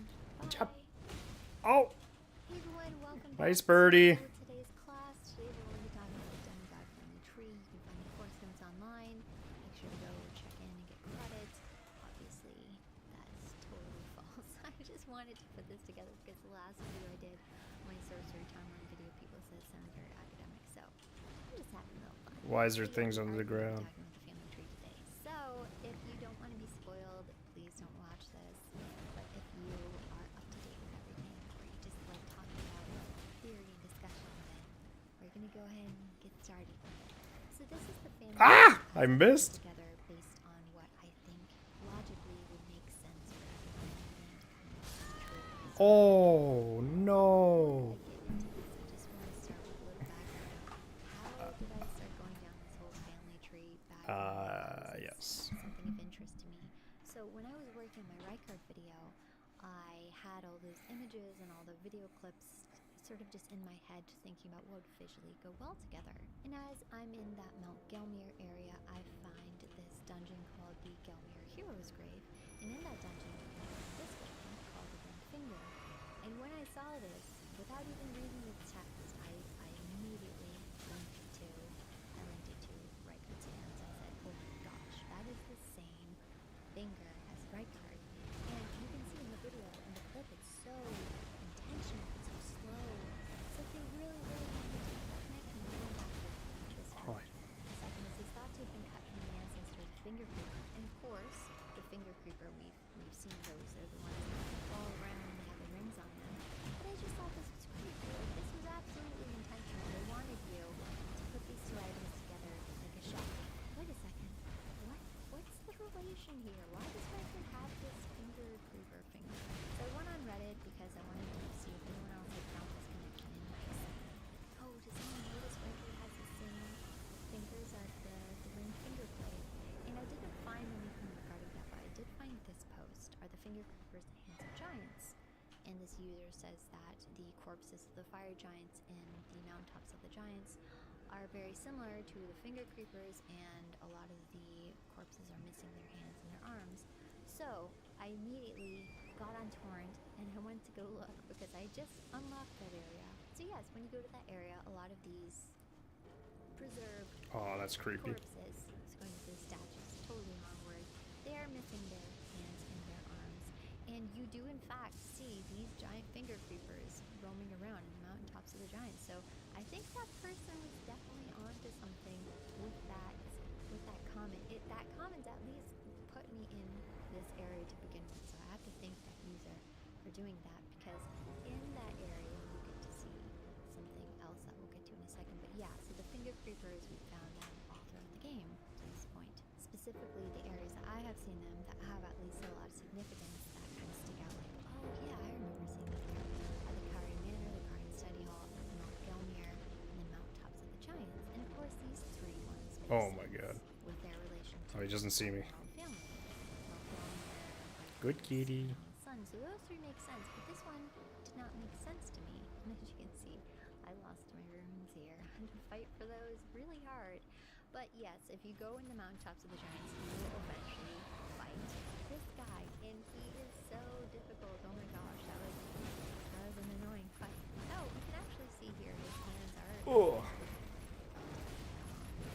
Pyrotechnic shows what he does. So yes, we've That would be fire giant, big boss. great if my clone was helping me. Happens after that. A little late, buddy. Also remembrance when you fight him, and if you take that remembrance to Ania, you can get this item. Now this item blew my mind. This item made my jaw drop, because when you read this, you will hopefully make the same connection I did. So the giant's red braid, hefty whip woven from the flame red hair of a fire giant. Every giant is red of hair, and Radigan was said to have despised his own race. Perhaps that was a curse of their kind. My jaw dropped when I read that. I said, oh my gosh, is Radigan a fire giant? Is that what all this attention for his red hair has been? And you start to think like, yes, the game constantly reminds you Radigan has red hair. Radigan has red hair. The flaming, furious red hair of his father. This is on Radon's lane. Radon and Riker were very proud of their pedigree as though Radigan's son. Radigan's glory brings Radigan's his hair. And also, it would explain why Radon is so big. Just visually, like, look at that. Same part of stature and size. And also, the face on the fire giant, Riker's face on the belly of the snake. Like, visually, it makes a connection there. And also, Riker in his paintings, you can see circular medallions, he has these corded braids. It kind of reminded me a lot of the fire giant's hair as well. But yeah, so I absolutely think that moment where they mentioned Radigan's red hair in relation to this is 100% supposed to. Okay, I won't say 100%. I'm not sure. I'm going to say 9. Oh, he's out here fighting his own. It is supposed to be this big moment connecting these two together. I could be completely wrong. I am looking forward to someone disproving me if I'm wrong. But in the meantime, I thought that was a huge, huge reveal. Now, I do want to mention something that I think could possibly be very important. If true, this could possibly be the entire reasoning for the whole shattering to begin with, for the Night of the Black Knives. So Ronnie's feelings towards Radigan, we see that Rykard and Radon are very proud of their father's heritage. They work the red plumes into their knight's gear. Redmane Castle is bathed in red. Volcano Manor is red, glowing red. Really, really heavy on the red analogy, but you go to Ronnie's Rise, it's very cool, it's cold, it's blue. Blue is the complete opposite of red. Even with all the flaming red, fiery red hair, we have Ronnie, and she's very cool, she's very cold. She seems much more attached to her mother, much more inspired and proud of being Renala's daughter than she does Radigan's daughter. She even develops her own lunar sorcery kind of shadow her mother. Same thing with her youth. Her mentor was a snow bitch, which again is just that icy imagery that goes very much against the all red Wow, imagery man. associated with Radigan. So if I'm correct in my theory, Ronnie resented Radigan for what he did to her mother, because of course when Radigan leaves Renala, Renala's heart is broken and she just falls apart. She's no longer capable of being the head of the Raya Lucaria Academy. So I think Ronnie really, really resented Radigan for what he did. And I think it led to her wanting to kill her physical body. You can even see here the red hair. You know, every child of Radigan has that red hair. It's so important. You can even see it's cut short. I didn't know if is this just time having passed over her corpse, or did she really cut her hair short? Did she try and get away from being associated with Radigan because she hated him so much? If this theory is Oh, true, come that on. would be huge. And that is the Good. reason why Ronnie wanted to break away from the group, because she saw the pain that the demands of it caused on her mother. And she was so clearly lost. She's very, very attached to I this. got this place guarded. That's my theory on this. I think Ronnie really despised Radigan. It led to her wanting to completely cut herself off of anything that was directing him to leave her mother, and Put my other armor basically back led on. to her killing her physical body. But if we put Renala and Radigan's family tree together as it's presented, it's going to look like this. We have Rykard, Radahn, and Ranni. And those are the 3 children from Renala and Radigan's marriage. But now we have a wrench thrown in here. We have the wrench of the Empyreans. So just giving a little bit of Right, refresher crash. about what an Empyrean is. Empyreans were born of a single god. And Ranni tells you that only Ranni, Mikula, and Malini were Empyreans. And Malini and Mikula were the children of Merrick and Radigan. And Renala is Ranni's mother. So for these to make sense, so if for this one to make sense and this one to make sense, if you look at these 3, you can make logical conclusions about the 2 of these. If I were to give you this on an assignment, or you know, if you saw this in math class, like for these to be true, what about these have to be true? So, which means we have to go back to this family tree here, because this would no longer make sense. Why is Ranni the only Empyrean out of the 3 of their connections? Which brings me to my next theory, that I have always thought that Ranni is the Amber Egg. Ranni was the Amber Egg that Radigan left with Renala when he left her. And you see this in your fight with Renala in the library, when you get to that point where Renala drops the egg and she's climbing towards it. You hear Ranni's voice. Ranni says, "You will not disturb my mother's slumber." And she conjures up this image of Renala in her most powerful, and you can really tell, like, yeah, Ranni absolutely loves her mother here. She's stepping in to protect her. So I always felt like Ranni was the Amber Egg. And also the way that Renala is cooing and talking to her and just loving on her, you can really tell, like, yeah, this isn't just an Amber Egg. There's something else going on here. And then when you finish that fight, you get the Great Rune of the Unborn. It says the Amber Egg clutched by Renala. So why would this Amber Egg have a Great Rune? If it was just an Amber Egg. Also, Ranni uses that same slumber language regarding her mother and herself. She's at one point she says, "I shall soon enter my slumber," and then you can see her doll is kind of sleeping. It's out of commission. I think Ranni absolutely leaves her doll's body and goes to spend time with her mother. She's actually in that Amber Egg, just being with her mother, receiving her mother's love and warmth and kindness and support, and just spending time with her because she loves her so much. I think that's very, very apparent. So that is the importance of the Amber Egg, and why I'm very convinced that Ranni is actually, and was always, that Amber Egg that Radigan left. Which means that this is now what the family tree looks like. You have Ranni coming from Radigan independently of Renala, which means she can now be an Empyrean. So if you take this family tree and you put it in the greater, bigger picture, this is what it looks like, and we get to that overall picture here with Ranni, Mikula, and Malini being Empyreans, and then Rykard, Radahn, and Godwyn, because they come from those unions, are not. Of course, this brings us to the next great question, which is Radigan and Marika, if they are one god, how does this work? How are 2 unions one god? Oh yeah. And if you go to Lindell, you find that out in this big reveal. There's this moment where you do this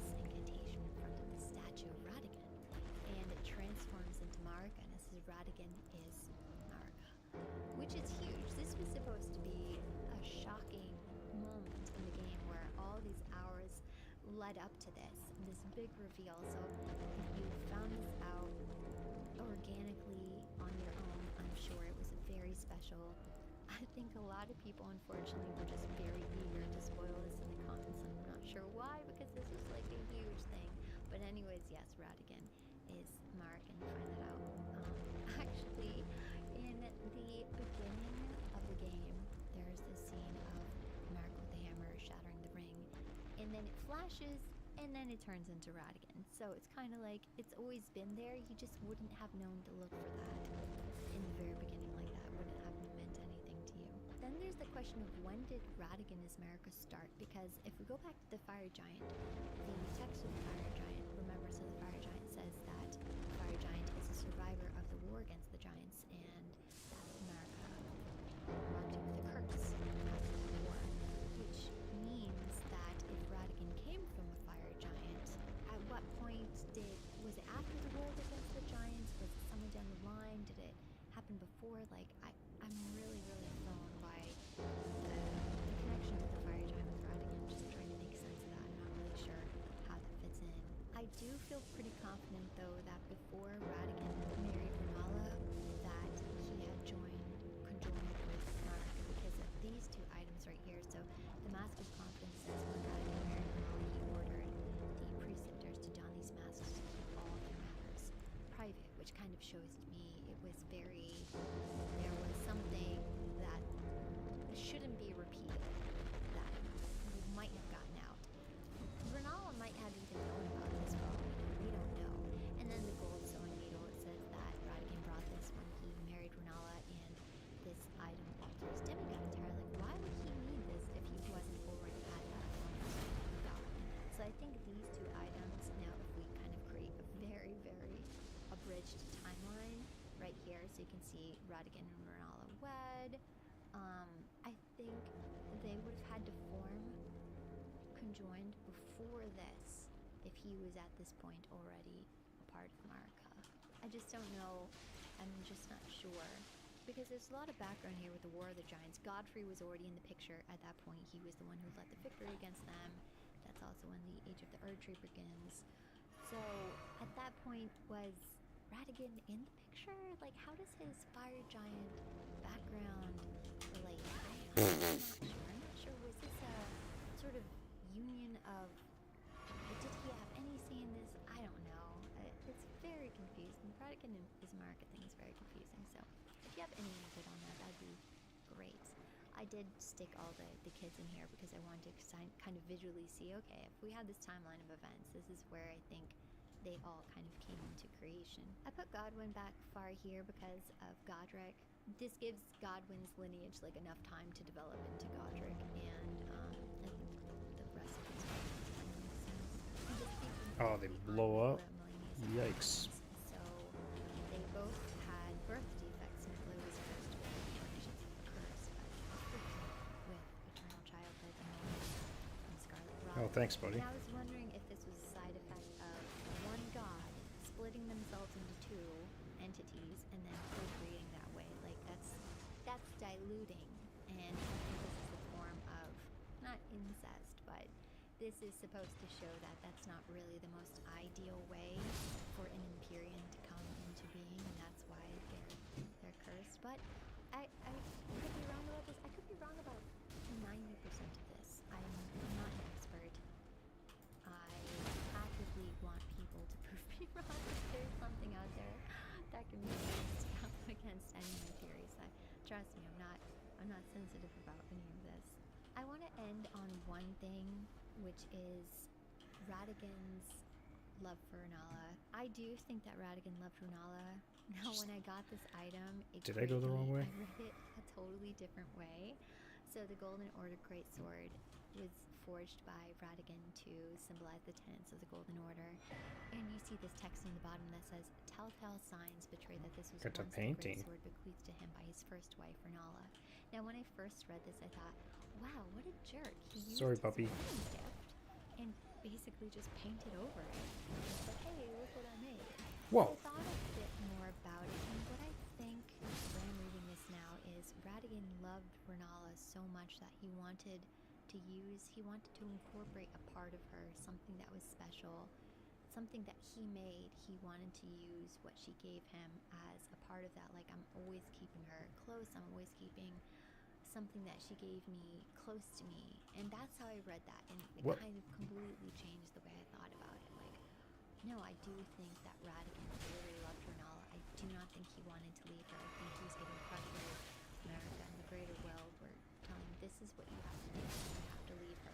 And so I think using her sword, the wedding gift that she gave him in Northern, I think that was supposed to be really, really significant. We also see the description for Radigan's sword seal at the very bottom. It says, solemn duty weighs upon the one beholden, not unlike a gnawing curse from which there is no deliverance. Like, solemn duty. It was his duty after Godfrey was banished to go back to Marika. It's not necessarily that he wanted to, he had to. And I think that text, like a gnawing curse from which there is no deliverance, I don't think Radigan wanted to leave Sneaky her at all. guy. I think this was in his plans. And of course, he used his red wolf to Oh, protect her. oh yeah. To protect Nala before you even get to fight her, you have to go through him. So I think there's just a lot of proof here that he loved her, loves her, didn't want to leave, didn't want to have anything to do with it. And that, of course, might go back to Monty's anger towards him. Even Muriel will tell you why Radigan, it's a mystery why he would cast her aside. Like, so that's makes this 10 times more sad if that's true. If that is true, that makes this 10 times more sad. Which is totally fitting for this game, but I did want to mention that I thought that was pretty significant. So yeah, that is the family tree. That is the That's the family sad, tree. depressing family tree. There's nothing happy in this game. Everything in this game that they give you just gets torn away. But I did do this for fun. I did turn them into their Renaissance equivalents. So some of these have some, like Ronnie, Juliet stabs herself. I was very proud of that. We have Ophelia born, she's in the water. I was like, oh, Melania born in Scarlet Rot. So anyway, this was fun because you don't really get to see their faces in the game. You don't get to envision them in any other way. So I thought, I'll put this in cube. Anyways, that's the show. Thanks for watching, everyone, and I look forward to your comments. And let me know if you have any input or if Okay, something guys. was Trying to said go that fight your was boss. wrong. Leave me alone. Definitely feel free to prove me wrong, or prove me right. Either way. So, thanks for watching, and I'll see you next time. Bye. Game of the year winner is Elden Ring. What? This isn't lore.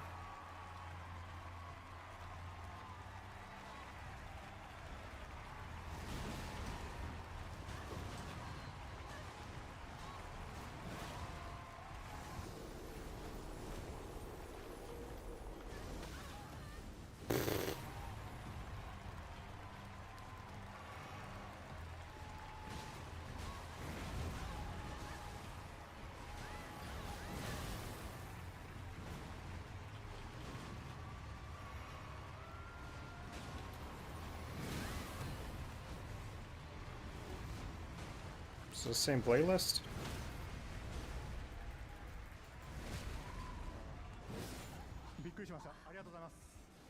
Thank you so much. フロムソフトウェアのみんな、そしてパートナーであるバンダイナムコの皆さん、たくさんある協力会社の皆さん、そしてWhoa. ジャーラのマーティン氏、そんな素晴らしいですね。僕の尊敬する LGBTQ のみんなに改めて大きな感謝を伝えるとともに、この喜びを分かち合いたいと思います。This guy's tough. Great appreciation with our entire Elden team members, everybody. Today we're taking a closer look at the Misbegotten, and I know what you're thinking. But what if I told you that I learned something that's going to change how you look at them forever? That not only do they have a direct connection to the Crucible, they are strongly linked to Radigan himself. So, lend me your ear, good tarnished, as I present to you my graduate studies level thesis on why we've all been sleeping on the Misbegotten. The Misbegotten are a mess. They have a mixture of scales, fur, feathers, claws, nice straight teeth, Nice straight teeth. If a chicken, a lizard, a human, a wolf, and a handful of barnacles had a baby together, it just doesn't look right. And on top of being hideous, they're absolutely reviled in the lands between, treated as slaves, and worse. It's said that their very existence is punishment for having been contact with the crucible, which is the primordial form of urgery, meaning the crucible dated the urgery as the original source of life and creation. Under the crucible, all life was once blended together, and beasts came into being and were blessed with intelligence, some even a greater intelligence than was known to man. But as the urgery flourished, Oh, I missed everything. and the new religion Oh, I got hit by everything. it became the only belief system left. The theocracy of the urge pushed out all other beliefs and practices and established a new system, the race. Oh, yeah. Connection to the crucible now labeled as pure, cursed, Oh, did you miss everything? damned Die. to a life of abuse, torture, and death. We see this with the Omen, the Albinaurics, and the Misbegotten. The Omen and the Misbegotten both feature seemingly out-of-place characteristics, but it's these very features that are described as aspects of the Crucible. The Crucible talisman feature different kinds of traits, feathers, bony knots, and scales, and are described as a vestige of the Crucible of primordial life, born partially of devolution.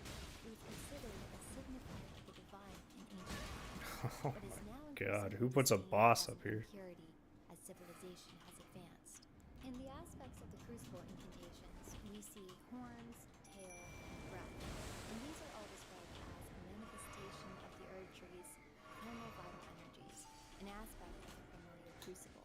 Same as how the Omen and the Misbegotten both have aspects of the primordial crucible.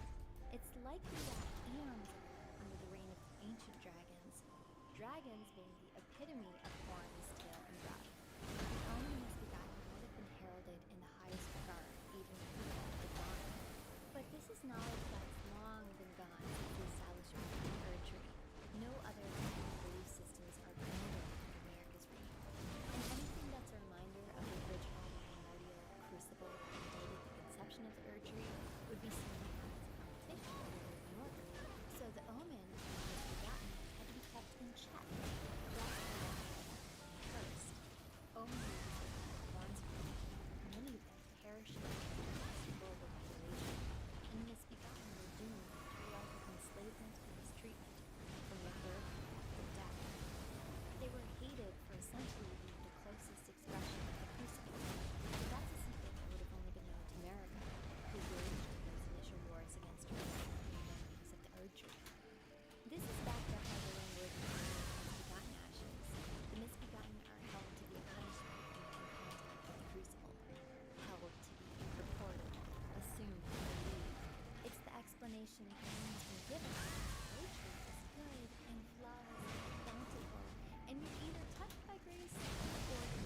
And what Man, better that way range is crazy. to be truly divine than to make them and everyone else believe that their very existence is us. The first time I saw this was at Castle Morn, and I was instantly intrigued by the scene. A castle overthrown by the abused and mistreated servants who have conquered their former masters in the most grisly of ways. We learned that they led a rebellion and slaughtered all of the castle's inhabitants. The text on their weapons says that their actions are steeped in resentment. Their attacks are wild and relentless. It paints a picture of an abused being that has just finally snapped. Someone that's lashing out with all of this insane hatred built up over the years. You can find several Misbegotten that are cowering and trembling as they shield themselves, just to illustrate to us how much they've been abused and mistreated throughout their life. The Misbegotten that we come across at this point in time have had enough. They are no longer fearful and they're fighting back. In fact, the scaly and leonine variants are the ones doing the scaring now. And the appearance traits for the leonine are especially interesting. The face is reminiscent of a lion, and the eyes are incredibly humanoid, and they have these bright red manes. Even the more common variations from Misbegotten have red on them, on their legs, and in their wings. If you've played this game, you know by now that red is a very significant hair color. It's the hair color of Radigan, and it's always referenced in-game as a way to draw attention to him. You see it on the helms of his children, Radon and Melania. You see it on Ronnie's corpse. You even see it on the helms of their Red Mane and Cleanrot Knights as homage to their commanders. Radigan's Red Wolf has the same fiery red hair as do the other red wolves we come across. Radigan's red hair becomes his most identifying feature, and I'm convinced they do this throughout the entirety of the game to land one of the most jaw-dropping revelations, that Radigan's red hair is a trait of the Giants. So why do the Leonine Misbegotten have red manes? There's a cave in the consecrated snowfield called Cave of the Forlorn, and upon entering, you immediately see the frozen corpse of a dragon. And we know this isn't just a random design placement. Nothing in this game is randomly placed. And looking at it, it reminded me so much of the appearance of the Misbegotten. The scales, the feathers, tail. This comparison is definitely here to make some kind of connection between them. The cave is littered with Misbegotten, and the boss for the area is the Misbegotten Crusader, a Leonine variation that wields the Golden Order Greatsword. This sword has huge significance to Radigan. It was first given to him by Renala when they were married, and he later modified it during his reign as Elden Lord to symbolize the tenets of the Golden Order. This is an extremely important item to Radigan, and I can't imagine that a Misbegotten somehow managed to steal it and then hide away in the frozen hell of the consecrated snowfield. This is made even more confounding when you look at the swords carried by other Leonine variants. They carry the Iron Greatsword, which is a unique weapon to them, and the shape seems very reminiscent of the Golden Order Greatsword. In Lindell, you come across a group of Misbegotten, and they're all in the act of worship. Some even appear to be mourning. And there is one particular scene that is extremely revealing. It's kind of off to the side and hidden, but here we see a Misbegotten praying to a statue of a man draped in a robe that appears to be holding a very similar looking sword. And overlaying the images, it really does look like the same sword. So who is this mysterious man depicted in this statue? This statue that just so happens to line the walkways of the royal capital and is featured in archways several stories high. A champion in one version and presented as a scholar in another. This has to be Radigan. These statues perfectly represent his transformation from an undefeated champion of war to a fundamentalist man of faith, which would mean that the greatsword he's holding in this statue would be the one that Renala gave to him when they were wed. And overlaying the Golden Order Greatsword on the sword in the statue, it seems to be a perfect fit. So now the question is, what on earth is the connection between Radigan and the Misbegotten? They obviously revere him so much. They're praying to him, worshipping statues of him. They've modeled their sword after his. Finding this out has made me question whether or not the Misbegotten we see at the Halig Tree are even there worshipping Mikola as a savior, or are they just loyal to him because he's the son of their hero? So I have a theory, the first of many. I don't want to get into the debate about whether or not Radigan has Giant's blood in him. I'll save that for another video, but regardless, he despised his red hair and what it represented. And it's even proposed to be a curse, as we learned from the Fire Giant braid. We've seen how the term curse has been thrown around the lands between as a way to falsely persecute those that express aspects of the Crucible. So is having red hair a curse, or a curse, air quotes?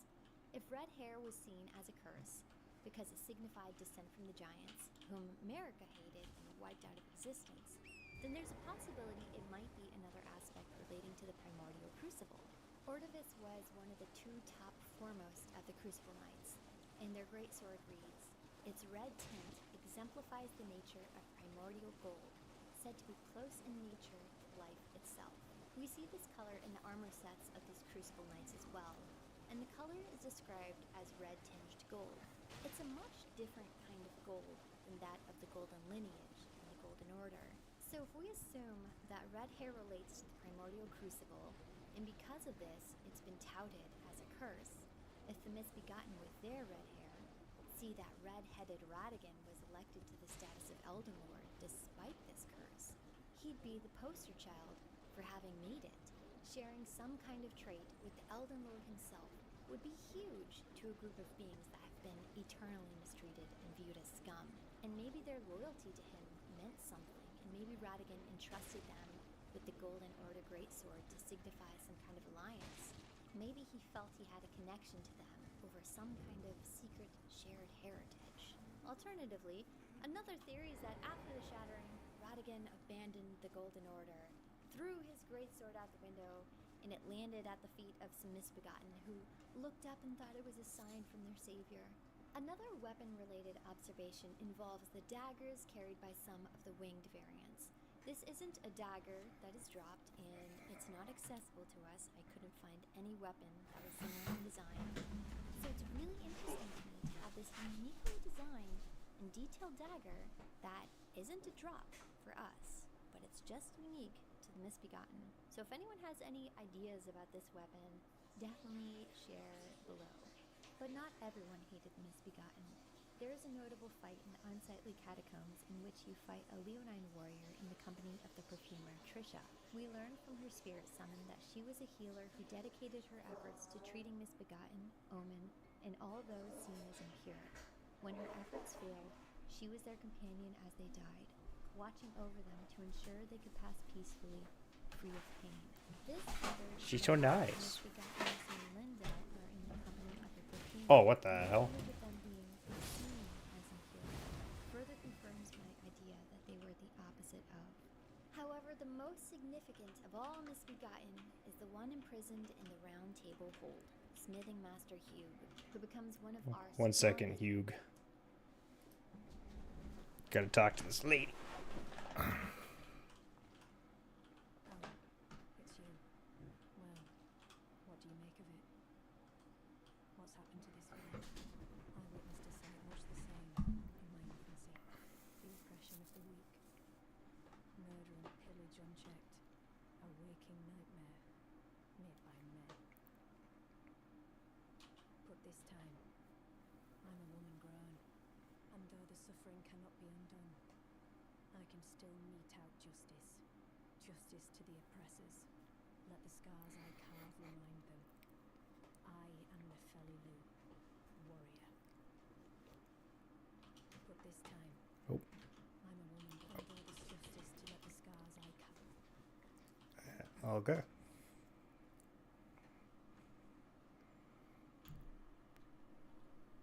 For some reason, it's letting me summon my clone, so I'll do that. Supporters and friends. Hugh is the only Misbegotten we meet that we actually get to talk to, and he tells you that he's been imprisoned here, and he's been tasked by Queen Marika herself to build I made a weapons mistake strong again. enough to kill the gods. We never find out why he's imprisoned, but I've got another theory about that too. Hugh is a blacksmith, and we learn from the description of his hammer that the art of smithing is said to have originated among the giants. Duke. Chancellor Iji was also a blacksmith, and we learn from his hammer that trolls descended from giants, and in the distant past, the art of smithing was considered divine. In Stormvale Castle, we find the brick hammer, and we learn that it was once wielded by a laborer who led a rebellion and later became a champion himself, and that the strength of a giant was required to wield it. So what group of beings do we see that have been enslaved in some way? The Misbegotten, and also the trolls. You frequently find trolls around the map as having been impaled through the chest and forced to drag these heavy coffins. So we can probably narrow down the owner of this hammer to a Misbegotten or a troll. My first theory is that the laborer at Stormvale who led a rebellion and became a champion is none other than Hugh. This Misbegotten rebellion at Stormvale would foreshadow the one to occur decades later at Castle Morn. But unlike Morn, the Stormvale uprising failed. If Hugh was indeed the owner of the brick hammer and thus the leader of this rebellion, this may have been the reason why he's imprisoned. But instead of killing him as punishment, Marika saw his value as a blacksmith and kept him prisoner in the Round Table Hold. He can be seen praying at one point and asks Marika for her forgiveness. If this is his story, then this would mean that the Misbegotten have giant's blood in them, and thus the description of Hugh's hammer now has some context. My other more simple theory is that the troll near the grafting station, the one that is being eaten, is the owner of the hammer. But When is this game ever simple? I like my first theory better. The thing that the Trolls and Misbegotten have in common is that both groups have produced blacksmiths, and we've learned that smithing was a divine art that originated with the Giants. If these items in relation to Hugh and Eiji are connected, then I think this points to them sharing common ancestry in the Giants. As the ages went What do you by think, and the clone? Urges stamped out Suspicious all pot? other religions and civilizations and beliefs, this important heritage of the Misbegotten would remain unknown forever. The true nature of their divinity and connection to the primordial crucible was withheld from them, and the persecution as allowed under the age of the Erd Tree is an example of how awful America and the Golden Order are. I've been really interested in the themes of persecution and discrimination in Elden Ring since I did a video on the Albinaurics, so I guess this is kind of my second video on that subject. I really enjoyed putting this presentation together about the Misbegotten because it just illustrates how thoughtfully every character in this game is constructed. And I'd love to hear your inputs and interpretations on this subject.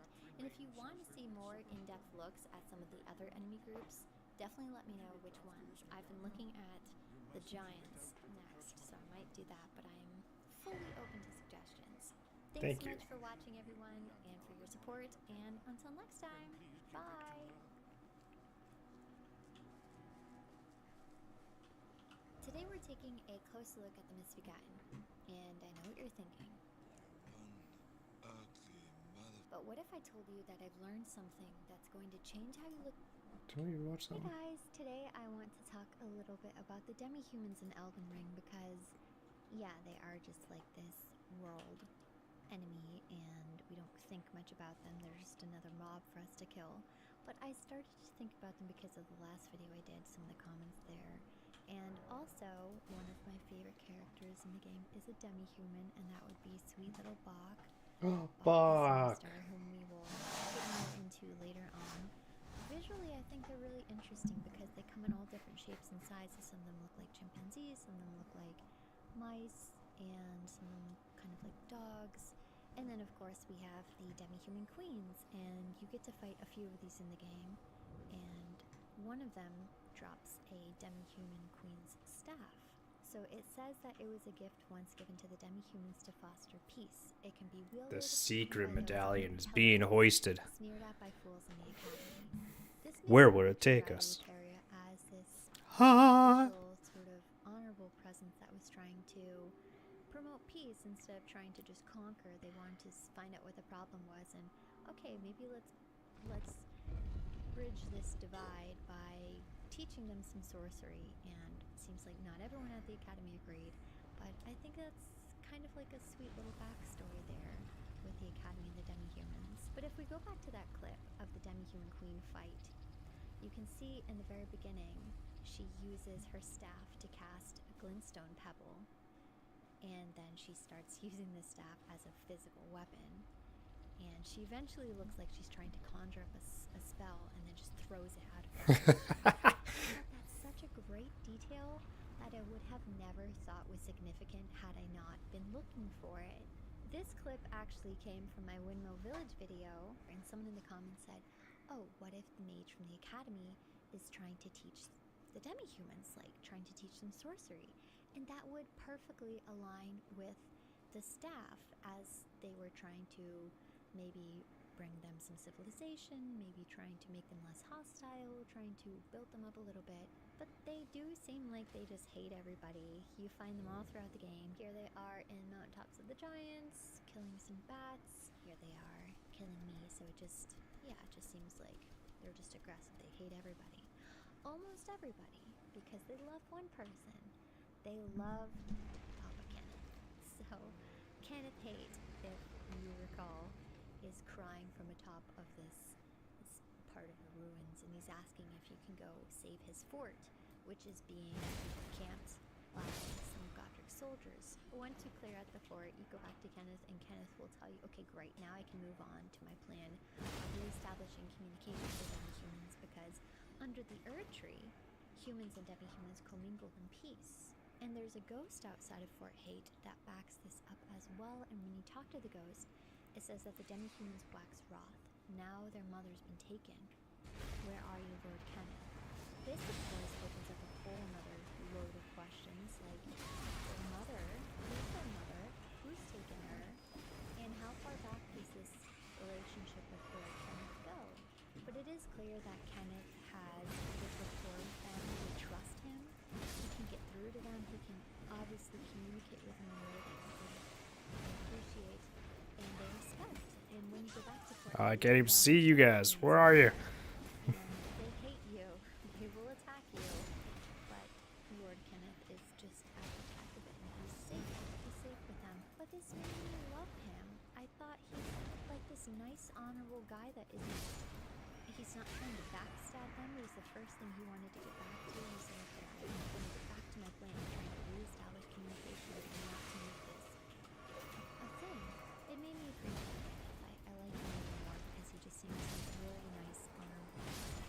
But now we can talk about Bach, whom I love. He is so cute, so sweet, and just so wholesome. So when you meet Bach first, he tells you that he was thrown out of his cave. He was chased out, kicked out of this cave inhabited by demi-humans. And he says that they stole all of his belongings, they stole his sewing equipment, and when he goes back to try and retrieve it, they beat him up. And he warns you that they're just going to beat you to a pulp like they did him. Of course, we do not let little Bach cry like this. We go and we clear out the cave and we get his sewing equipment back. But I thought it was really interesting how they turned on him. I mean, clearly he's a demi-human too, so they took his stuff. Were they upset that he was learning how to sew? Were they upset that he was showing these kind of human tendencies? And when you give him back his sewing needle, he's just so happy, he's so grateful. He says that his mother was a seamstress and it's his dream to become a seamster. And from that point on in the game, he does become your seamster. At some point, Melina will tell you that she sees Bach crying from time to time and that he misses his mother and he just wants someone to tell him that he's beautiful. And as you get to know Bach a bit more, he does talk about his insecurities with his appearance. He calls himself ugly. He feels that he's being held back by his ugliness. And it's just so sad hearing him talk like this. But it made me think, does he think he's ugly because he's a demi-human? This is some sort of self-loathing. He doesn't like the association because Bach will never outright mention why it is that he's the only demi-human that you talk to. It's not really ever addressed at all. So this is a really big question for me. But of course, we don't want Bach thinking that he's ugly. And thankfully, we are able to tell him that he's beautiful by using this prattling pate. And this says that it was sculpted in the shape of a demi-human head, and that it's unconditional love, unrestrained assurance. It must have been a mother speaking. And when you use this for Bach, he just melts. It means so much to him. He says, thank you for letting me hear my mother's voice. She was the only one that ever called me beautiful. And it's so sweet, but it brings up this question of who is Bach's mother. So I thought, was there any chance that Bach's mother was also the mother of other demi-humans? Could this prattling pate be used on them as well to get a different reaction? But unfortunately, I was proven wrong. It does not work at all. In fact, it seemed like it only made them more upset, so I had to throw that theory out the window. So the mystery of who is Bach's mother still exists. I wasn't able to unearth anything. And when you go to Hermit Village and you find the prattling pate, that's the location you find it. You find this dead demi-human body, and I thought, oh, maybe the eyes look different. Is this like visually different? But no, it's just a standard demi-human body. So Just a standard body. I actually think the prattling pate looks a lot like the head of a demi-human queen. It looks like it has the same pointy ears and the teeth. Maybe look the same. So I don't know. It's so hard. There's no more information. I wish there was. We can only make assumptions because Bach is very well educated. He's very, very well behaved, like very mild-mannered, and he's very knowledgeable. So when you show him the gold sewing needle, he immediately knows what it is. He knows about the royal seamstresses. He was very well loved by his mother unconditionally, and he wants to follow in her footsteps. She taught herself how to sew. He says that she learned how to sew from scratch. But somewhere in Bach's bloodline is a very sweet little demi-human. I wish we knew more about her, but unfortunately, it looks like she's going to have to remain a mystery at this time. There's an incantation you can learn. The text at the bottom of it says, having gained intelligence, the beasts must have felt how their wildness slipped away as civilization took hold. And this made me question as to whether or not demi-humans are considered beasts, if they fall under that category, or are they something different? Because that line about intelligence is also used on the staff as them having low intelligence. So I really don't know. But in that bestial sanctum, there are these figureheads, and they sort of reminded me of those wooden mermaid figureheads on the front of like pirate ships. And I thought, oh, they kind of look like a demi-human body, right? Like the elbows and the rib cage is slightly different, but it kind of looks the same. And the fur, the gray fur, looks like fox gray fur. Unfortunately, this is just, there's not a lot here for the demi-human, and I think I have even more questions now. Like, I really want to know the demi-human's mother. Like, when was she taken? What, and who is she? Is she someone very relevant? Like, Bach's mother? Are these going to be important characters? Is it someone like we already know? That's a very obvious answer. It might be. I might have overlooked something. It might have already been answered. So if so, feel free to clear that out for me. I tend to overlook things, or not overlook, but maybe make a connection that isn't exactly there. So sometimes I need some hand holding for being pulled back from the ledge. But yeah, it's so fun to look at this stuff. I think it's just, there's a lot of cute little details there. It just makes you appreciate them more, you know, they're not just Whoa! this enemy, this scary enemy they put together for me. Oh, they gave them some backstory and some history to give them purpose and intention, so I think it's really interesting to look at them in that way. But yeah, thanks so much for watching, everybody, and I'll see you next time. Bye! Bye. For many who lived in the lands between, the grace of the Erdtree would be something they would never receive. Condemned as graceless and impure, the only existence they would ever know would be one of persecution. But in the brutal snowfields of the north, in a secret land where only a chosen few were called to, was the promise of sanctuary, a place where those abandoned by grace would find their salvation. Miquella's Haligtree, created by the demigod himself to one day grow into a new Erdtree. The grace of the Haligtree wouldn't be spared from those who needed it, and its blessings would be strong enough to cure even the debilitating decay of scarlet rot that plagued Miquella's beloved sister, Melania. Though the bright future under the rule of Miquella's Haligtree seemed within reach, it would forever remain unattainable Oh. to all who sought it, a dream to never flourish into reality, for Miquella would one day vanish, and Melania, eternally devoted to her brother from birth, would spend the remainder of her days awaiting his return, unknowing that it would never come. Miquella and Melania were the twin children born to Marika and Radigan, in what was each their second marriage. Though the twins had been born as Empyreans, a title that qualified them to ascend to godhood, the revered status did not spare them from affliction. Miquella had been cursed with eternal youth, never to grow beyond the stature of a frail child. Melania had been born plagued with scarlet rot, an incurable decay that ate away at flesh, and from which there existed no promise of relief.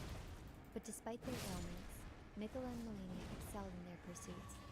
In her youth, Melania had met a blind swordsman who would become her mentor, and with his flowing, dancing blade, he trained Melania to move as if on wings, and her strength grew to be unparalleled. Though the scarlet rot had taken her limbs, she learned how to master the sword, and her reputation as an undefeated swordswoman spread throughout the land.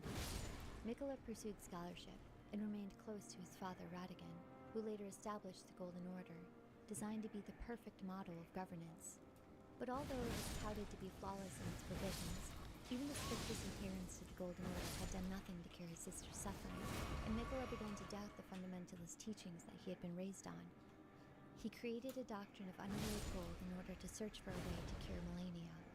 Miquella developed needles of pure gold that could disrupt the meddling of outer gods, mysterious beings that would use manipulation to carry out their various wills. The unalloyed gold needles staved off even the spread of scarlet rot, which was itself the influence of the ancient god Rot, the very god that Melania's mantle concealed below the lands. For many, faith in the Erd Tree had diminished, and the demigods were no exception to the skepticism of its guidance. Mikola was confident that he could create a more perfect Erd Tree, and thus planted the sapling of the Halig Tree, which he watered with his own blood. The Halig Tree flourished, and grew to tower magnificently above the ground. Its ornate promenades were adorned with sculptures in honor of its creator and his adored sister. Mikola's acceptance of Melania, despite her scarlet rot, had been a symbol of hope for the unloved in the lands between. He became a savior to the meek and lowly. Those who had been abandoned by the Erd Tree's selective grace would make a pilgrimage to the Halig Tree as a refuge from their suffering. Mikola knew that if he could fasten himself within the heart of the Halig Tree and wait, he would one day be transformed anew, and the vision of his order of unalloyed gold would be without flaw. So within the core of the tree he embedded himself, and Melania, along with his devoted legion, would patiently wait out his slumber. While Mikola earned devotion through influence, Melania earned it through battle. She titled herself the Blade of Mikola. Her very identity was no more than a physical extension of her brother's will. Oh. During the Shattering, she had led an army of clean rot knights, as fierce in battle as they were loyal, despite knowing that the inevitable decay would one day find them. Melania and her knights remained undefeated in their campaign, and it was only upon reaching the red skies of Caelid that she would enter a battle in which she would not walk away the victor. General Radahn of Redmane Castle presided over Caelid, and his reputation as the most powerful of all demigods had been well earned. Melania and Radahn fought to an exhausting standstill, but Melania's own pride pushed her to conjure a brilliant flower of scarlet rot, an incantation that would blossom and rain decay over Caelid, and eventually devour away Radahn's sanity.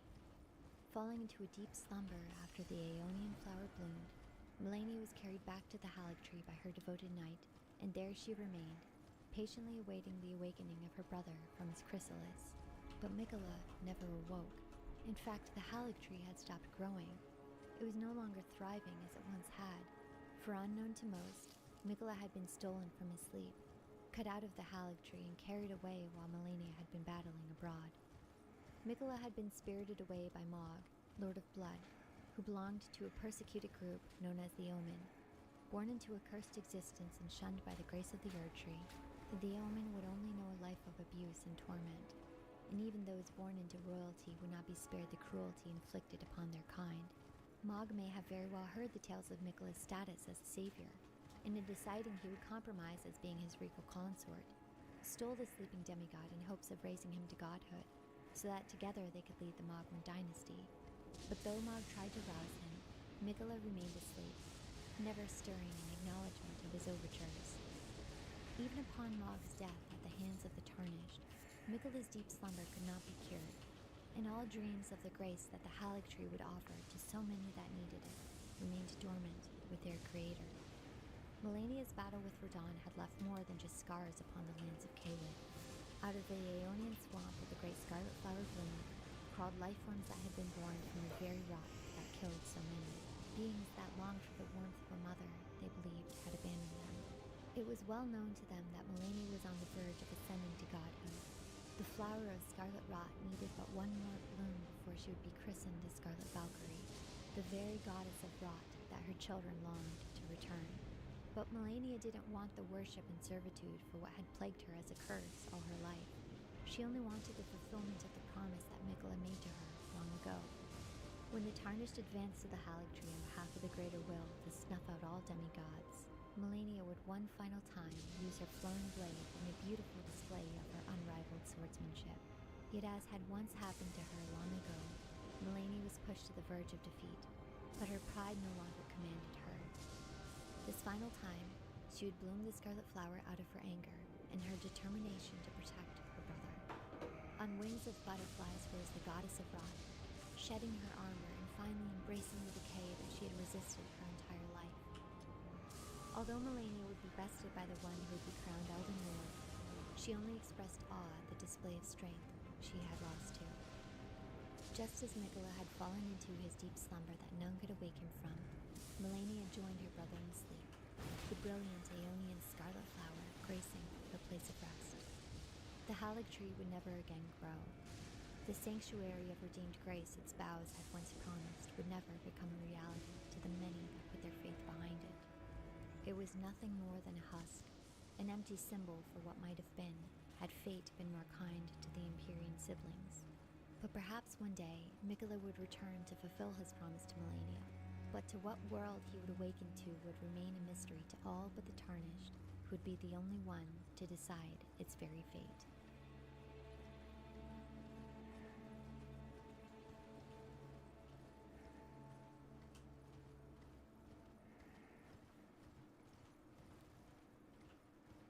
Just keep riding. Have you ever wondered what the deal is with the Abductor Virgins? Like where they came from, why were they made, why did they all have that sad-looking face?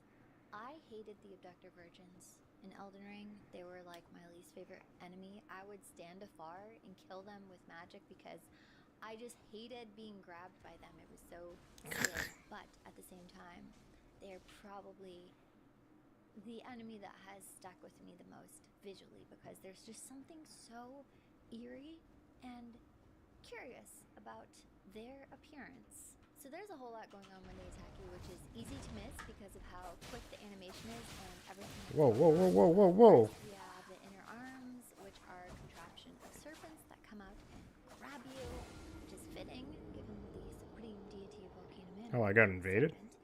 And Didn't even see him. you also have this mist of blood that comes out, presumably originating from a prior victim, or maybe it's just the fuel that they run on. And then you have the doors in the interior, and they are all covered in slabs of meat. And for what purpose, it's unknown. For all we know, these machines could be alive in some way, and the slabs of meat are the food that they run on. And maybe that makes the blood mist their fuel exhaust, kind of like a car. If this is the case, this might explain why there are so many of them out of commission that are lying around Volcano Manor, because no one has been feeding them. This second volume of Future Press's Elden Ring book that has the bestiary, goes over all the enemies in Elden Ring. This book describes them as horrific automatons created under the supervision of Praetor Rykard to capture live victims and return them to Volcano Manor. This book really doesn't explain a lot about them. It just talks about their design and what they're weak to, where you can find them, and it doesn't say anything about the way that they look, so that is why I'm making this video. There are a couple of variations in their design. Some have retractable chains outfitted with guillotine blades, and others have Geyser's wheels, which is a torture device also used at Volcano Manor. All of the models feature the same figure, a very serene, sad-looking woman holding an infant. And to me, this is the most mysterious thing about them. Forget the slabs of meat. Who is this baby and who is this woman? I have always thought that the Iron Virgins were modeled after Lady Tanith. This has been a long-standing belief of mine since I saw them, because who else would they be modeled after? Lady Tanith was the Lady of Volcano Manor, the ruling proprietress. She was the most important person in Rykard's life, and visually to me it looks like they are the same. They kind of have the same mask, headpiece, and I think that their design tells a story about her. I think this is some environmental storytelling to fill in some of the blanks about her life. First off, they are called virgins, and this is probably because Tanith was childless. This was a title that was actually given to Queen Elizabeth I, who produced no heirs of her own, and thus she was called the Virgin Queen. And Tanith's adoption of Raya seems to support this idea that Tanith didn't have any children of her own, but she clearly was maternal enough to be a good, loving mother to Raya.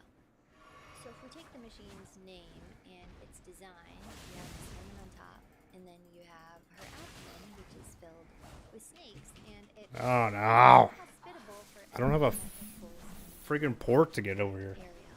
And I'm interpreting this as Tanith's womb being barren.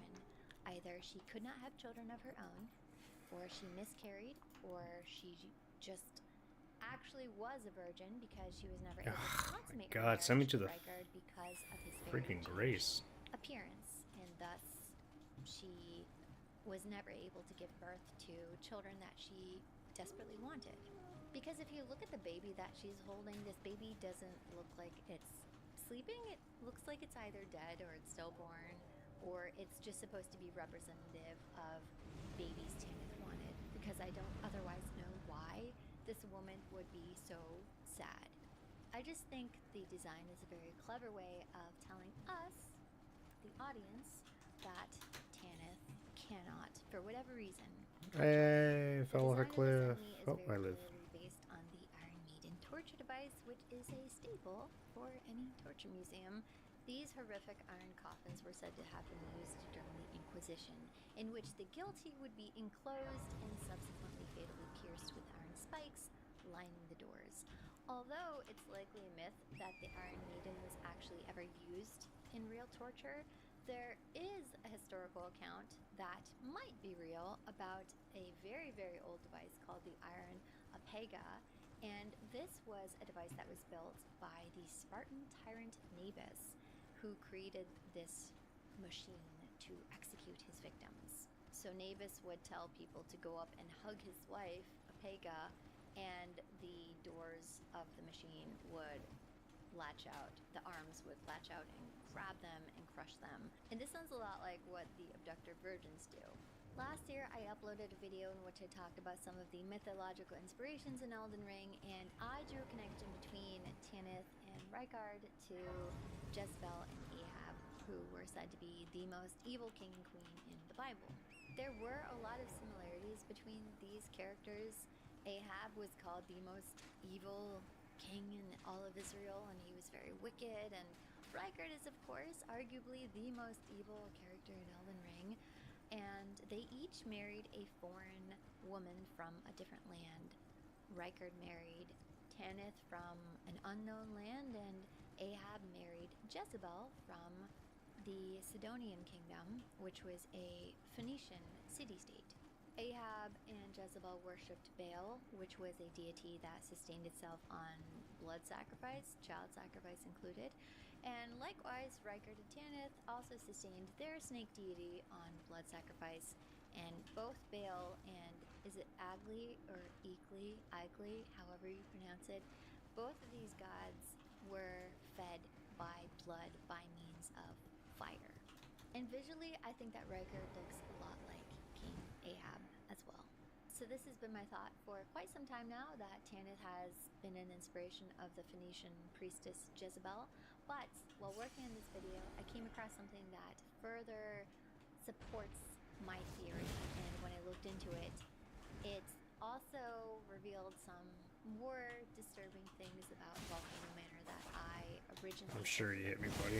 So when you finish Volcano Manor, Patches gives you a pair of dancers' castanets, and it's this little finger percussion instrument that is described as having belonged to Tanith when she was a dancer. What? The passionate dance comprises no seductiveness, but merely a dance. Oh, come on. And we know Let me that hit him. Tanith was a dancer. That is when Rykard fell in love with her. Castanets are very widely known today as a percussion instrument that is used in the Spanish dance, the flamenco. While it's possible that Tanith could have been a flamenco dancer, I don't think that was the case. It just doesn't seem like that's the vibe she gives. She doesn't give a very passionate vibe that I would associate with a flamenco dancer. So, but I could be wrong, but I don't think she was. Instead, very conveniently for my theory that Tanith was inspired by Jezebel, castanets are a much, much older instrument that originated from the Phoenician civilization. Yes, and the Phoenicians are the ones that brought That's it. the annoying part about the game. Because they were a very big merchant civilization. And again, the Phoenicians are the same group of people that Jezebel hailed from. And in Phoenician culture, women, much like the men, were able to lead in worship services.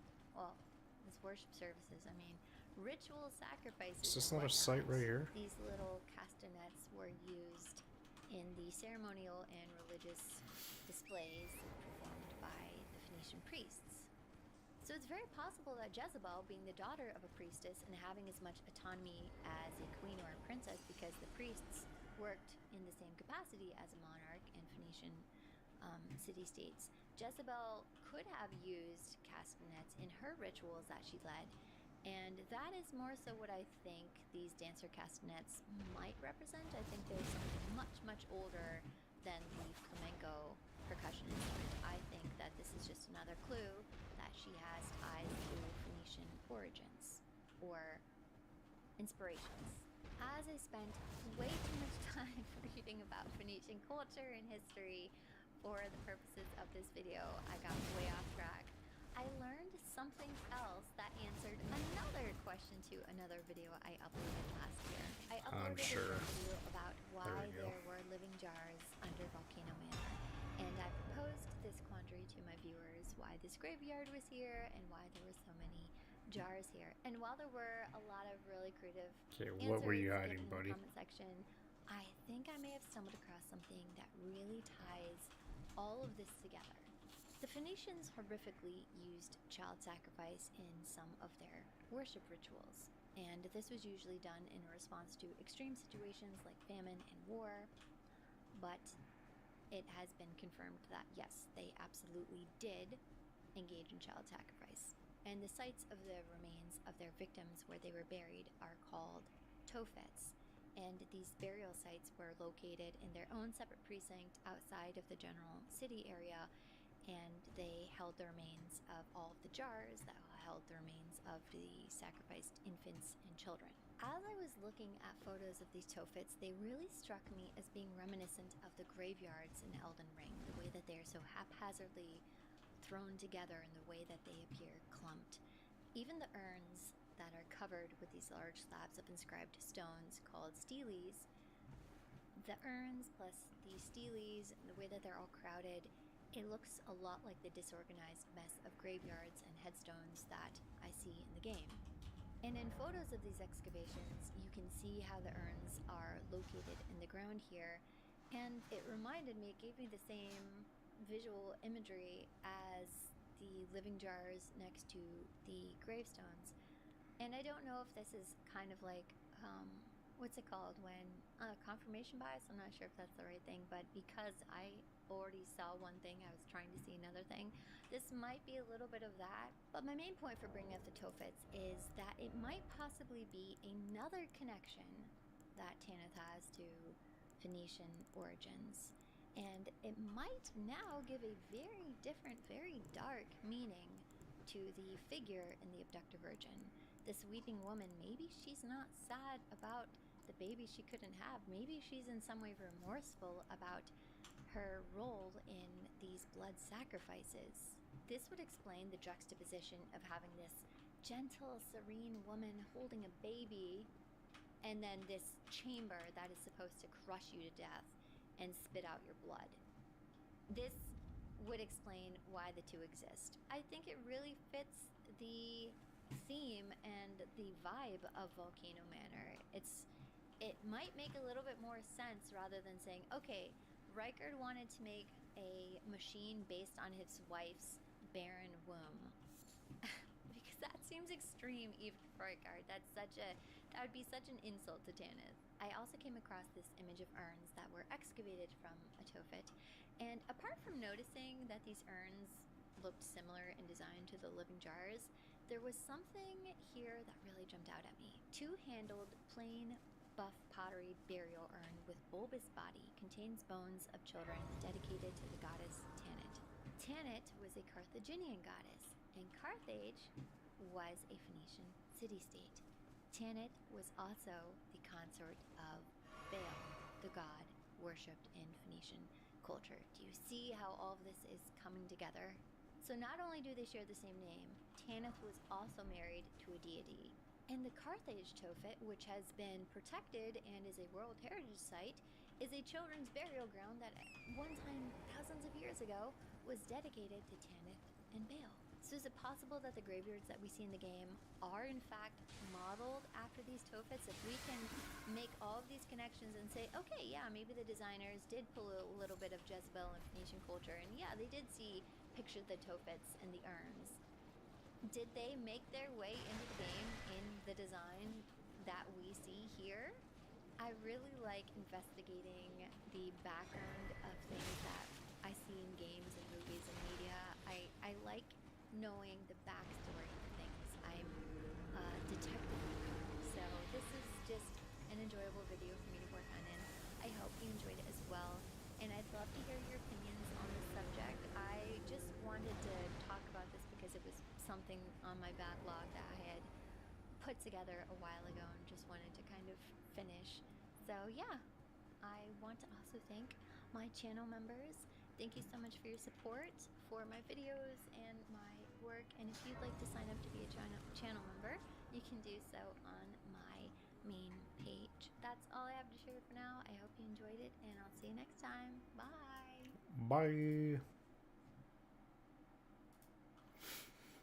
Alright, finally made it to more blood guy. The guy that stole the tree egg.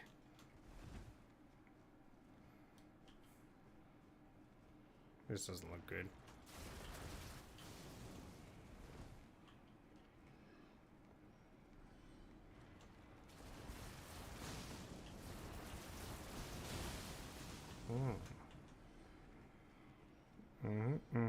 Hi guys. Hey. Wow, that's a lot of flesh you got laying around here. Ah, shit. Guess we're going inside.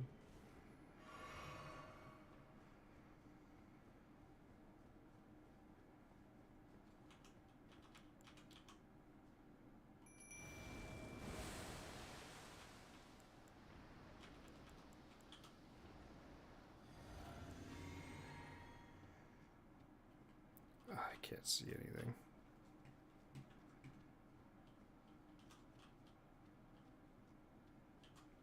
No.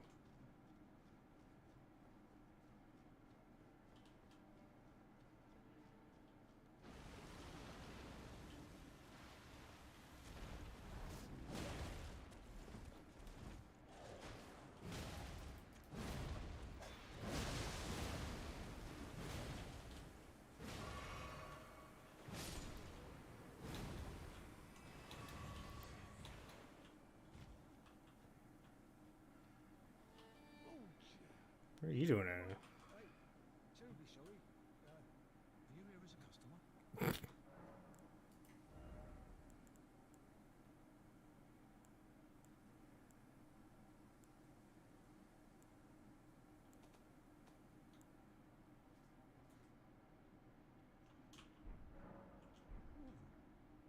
Nothing that suits your taste then.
Whew, daylight.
we have found egg.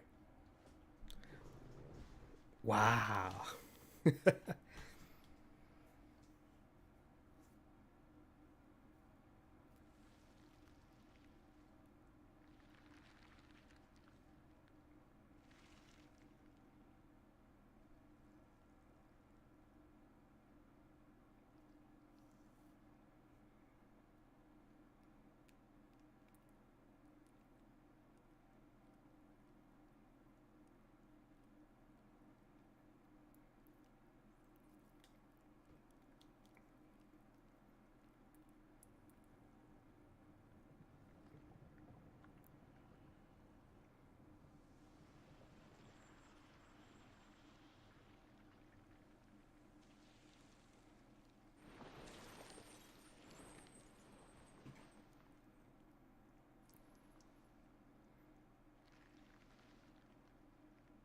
Dearest Mikola.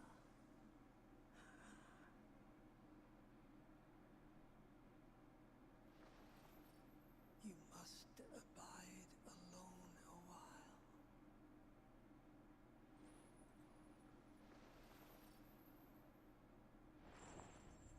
Welcome, honored guest, to the birthplace of our dynasty.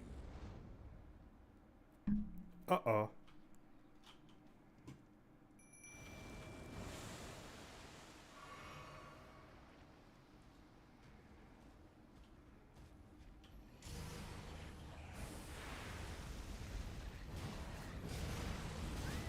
Well, I'm dead.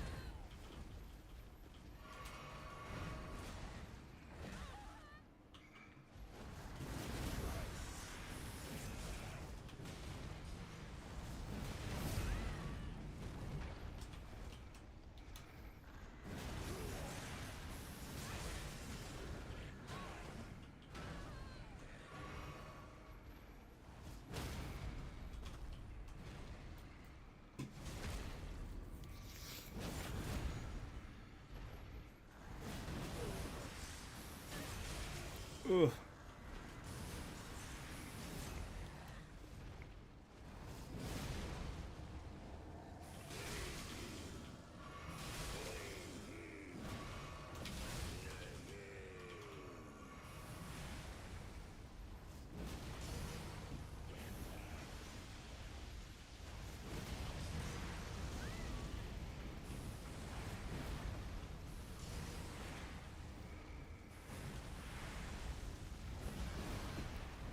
Okay.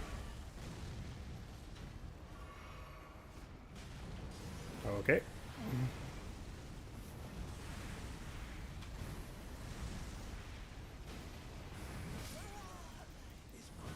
Oh, I'm just dead from existing beside him. Damn.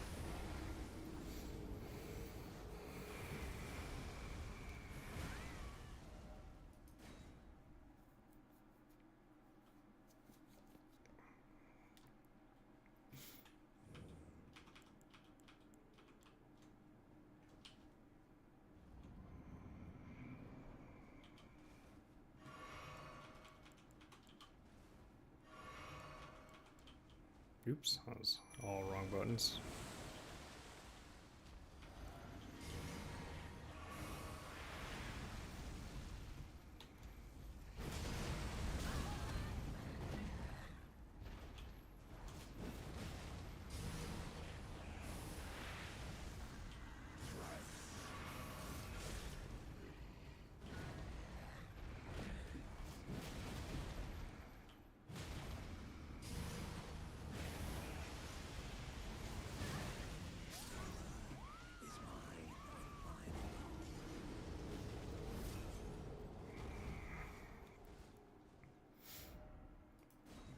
It's always the first try that you do the best, isn't it?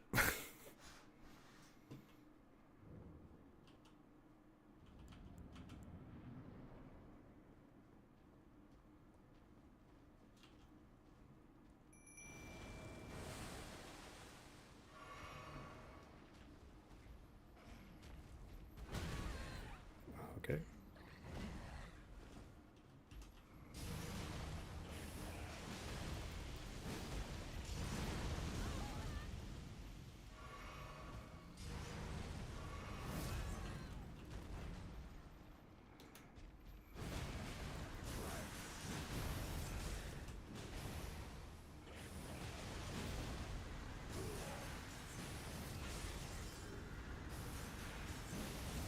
Because it's going to town with the spam.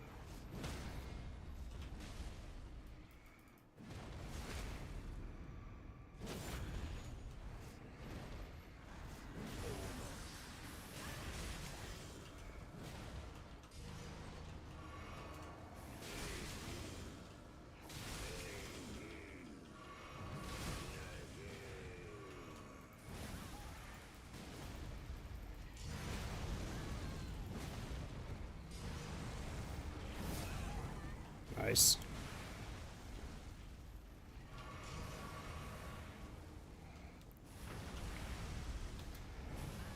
Okay, yeah, he's flying again. Okay, he's up in the air.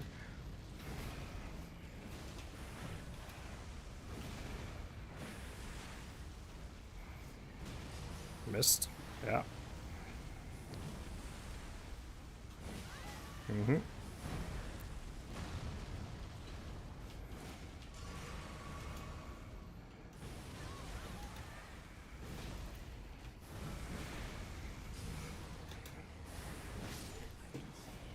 Fight through it. Fight the pain.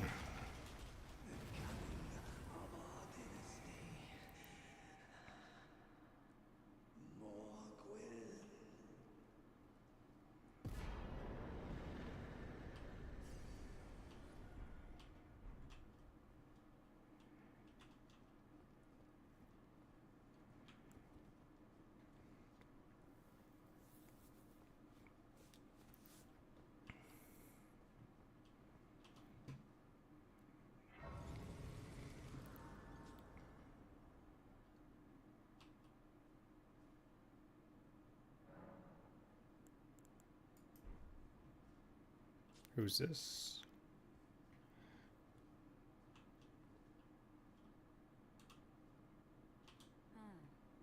Were you guided here by kindly Mikula?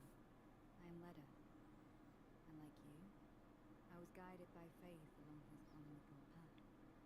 Touch the withered arm, and you too will be transported to the realm of shadow where Mikula the Kind now dwells. My compatriots are there already. Like us, they have heard kindly Mikula's call. If you can find them, they are certain to lend you aid.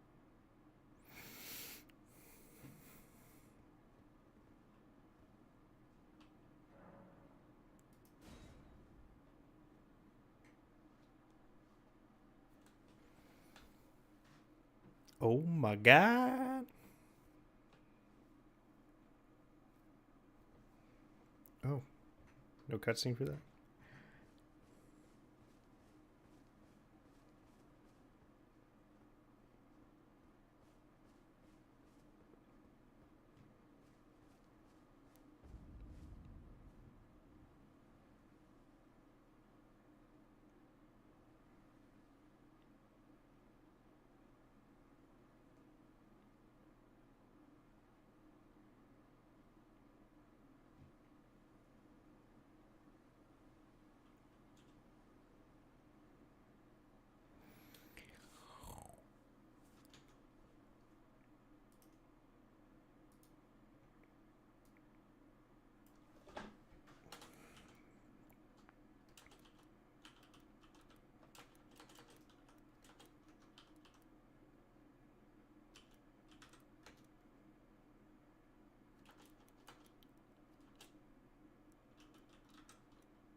Woo.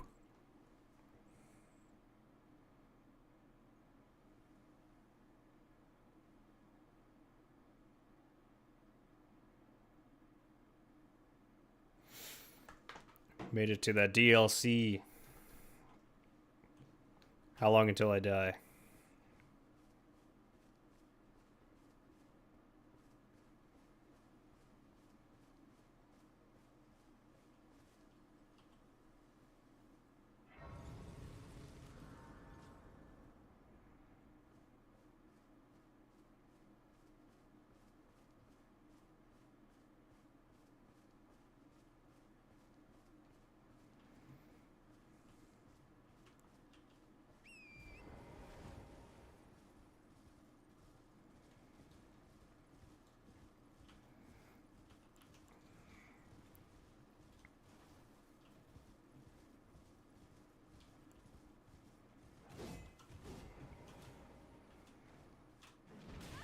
Whoa, he's surfing me.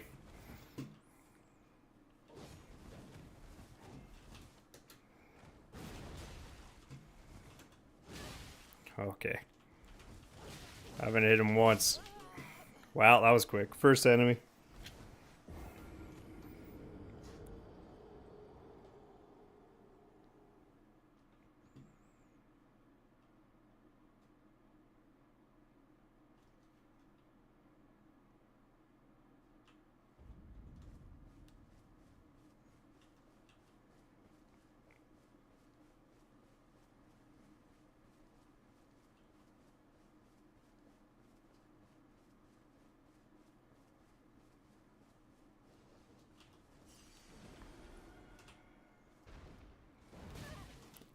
Okay, he just cancels my attack, I see.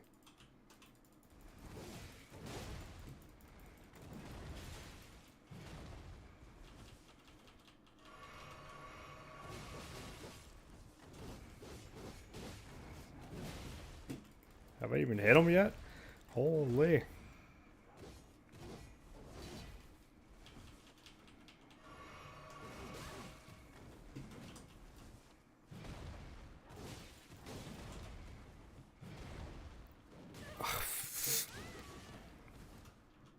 I feel like I'm getting outpaced here.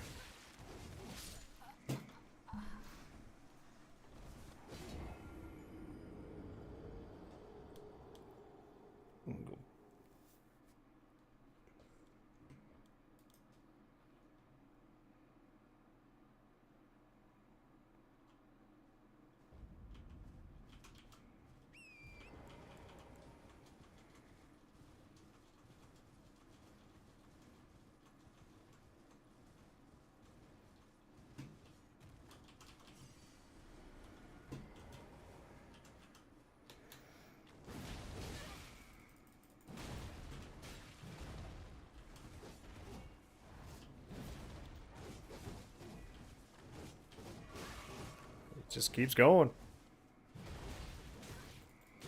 Yeah. And I'm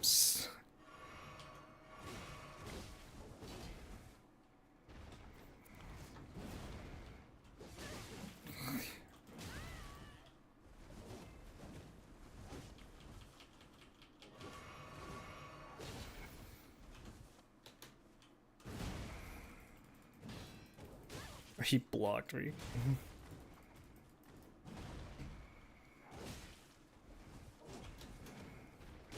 Oh, no, that's not my move I wanted to do.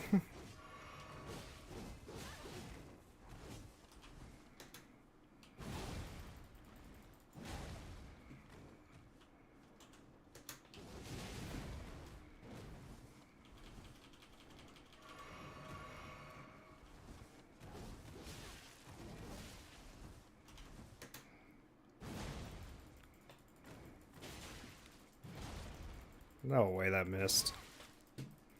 Ah, my. Stop.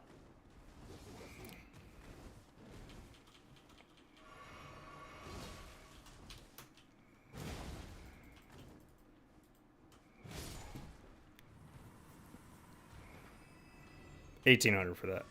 Get me out of here.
Whoa!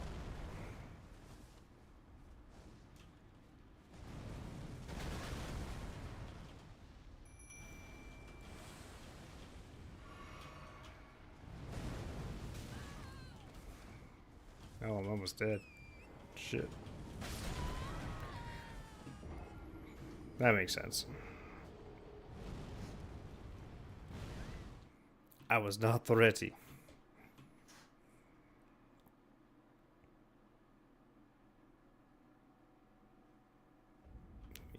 Ride past him first.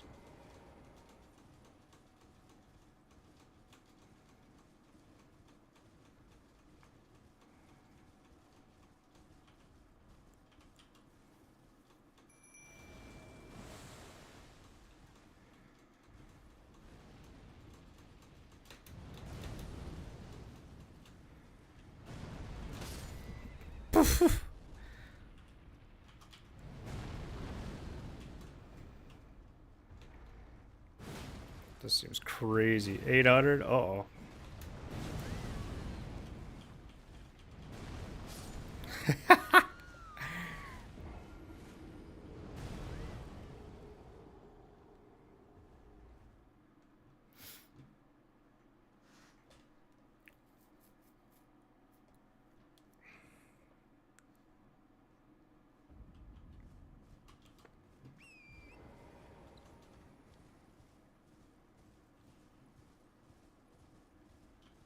Come on, we can get him, right? No problem, right?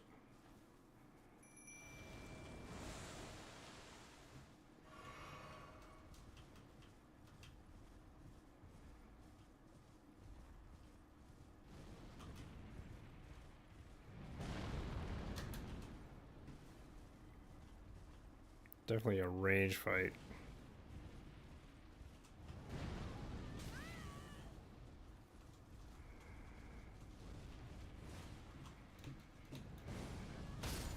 I can't even see what's going on. He's too big.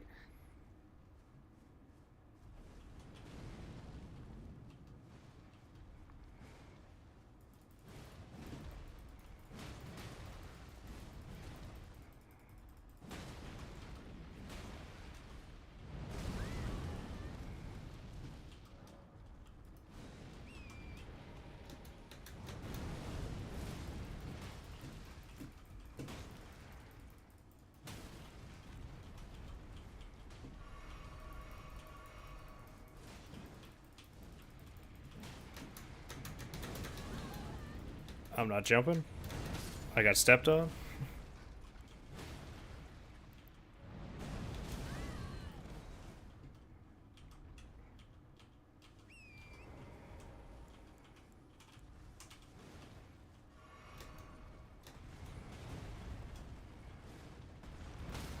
Holy.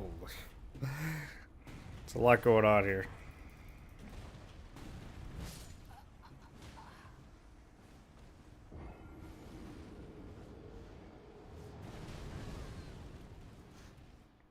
We did a quarter this time.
Can't hit shit.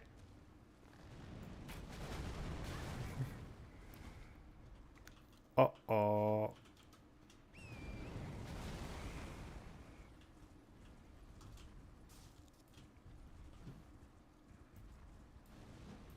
No, I can't shoot while I'm on a horse.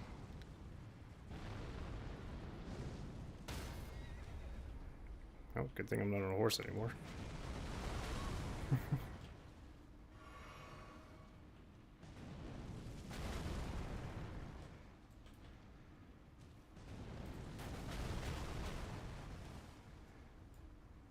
I don't have any ammo. Oh yeah, I got ammo. What's going on then? Oh well. Kill me.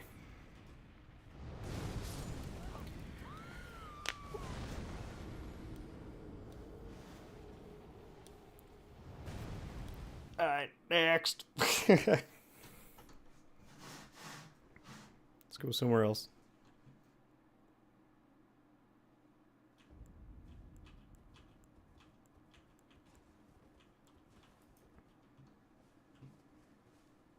Mm-hmm.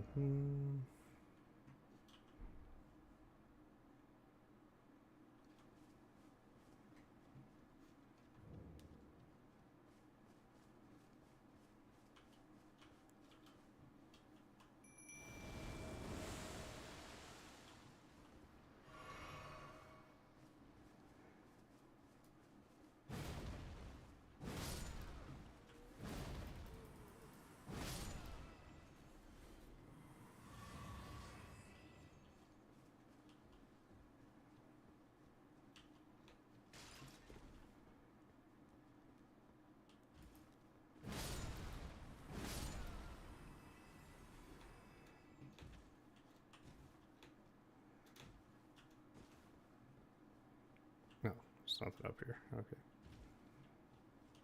What?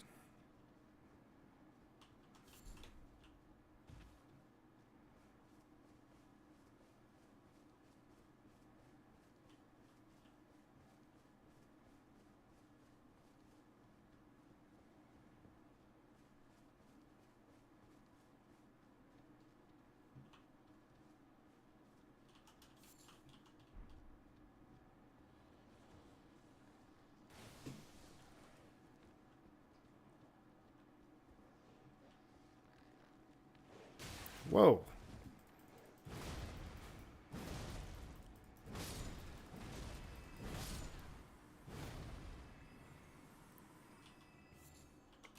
Crazy.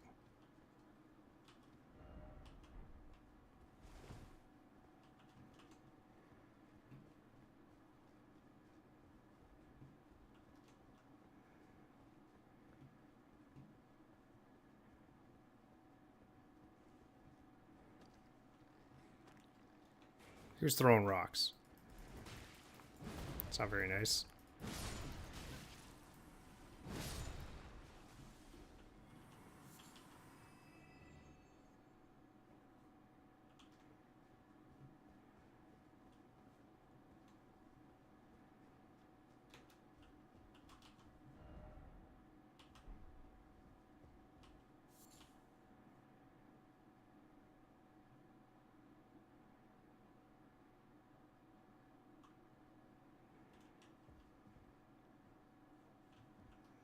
Is there a reason to go up there?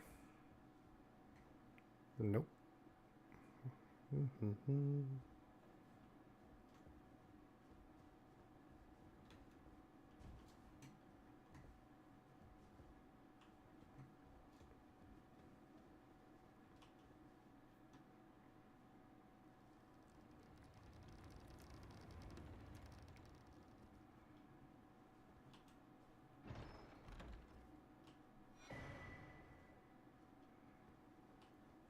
Ooh, a talisman.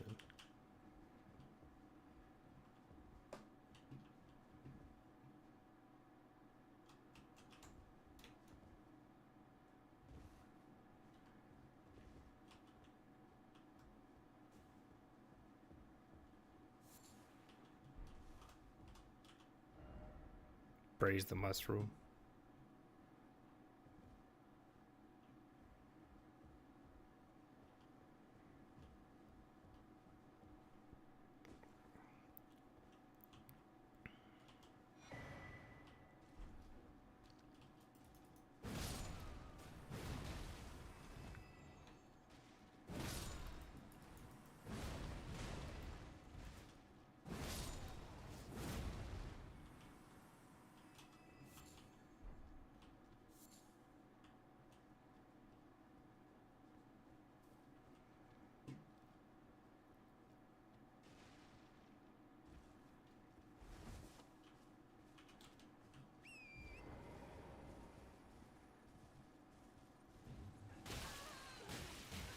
Whoa.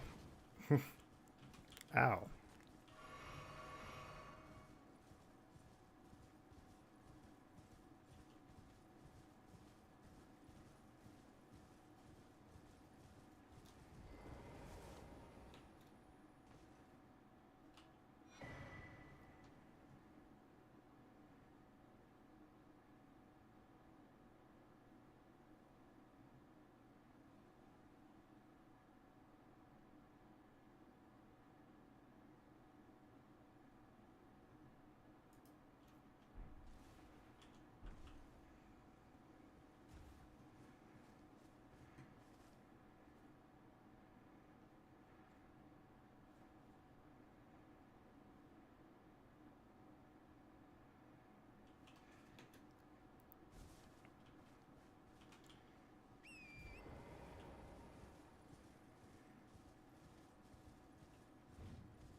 God, everything's deadly around here.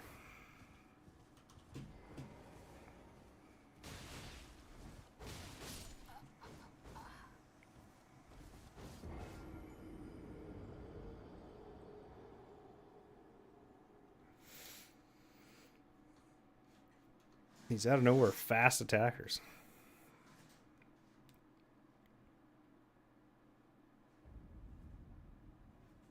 Oh.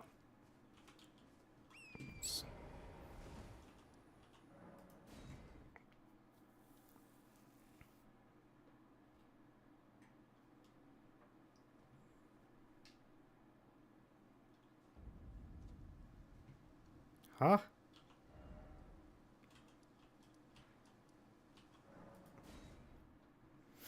That was weird.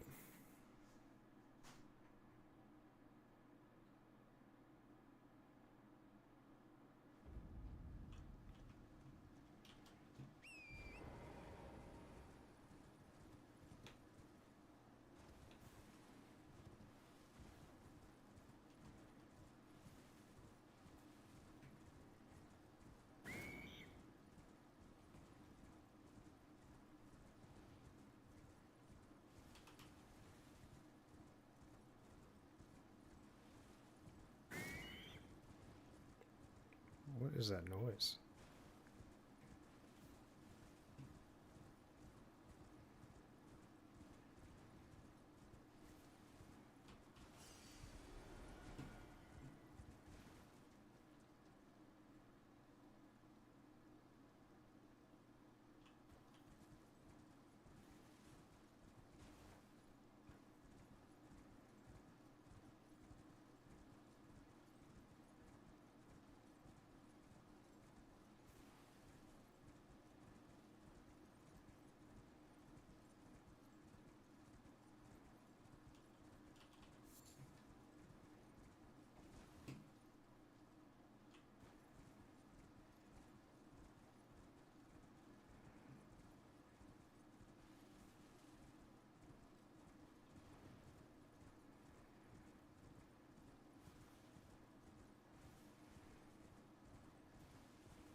The beast claw. Missed him.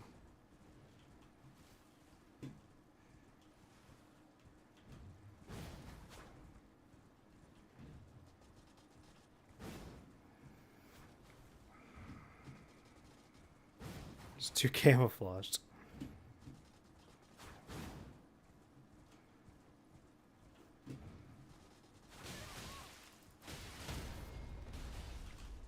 He's not giving up.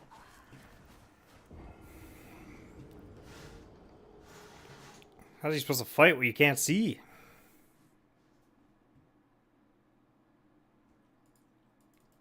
Right, Took?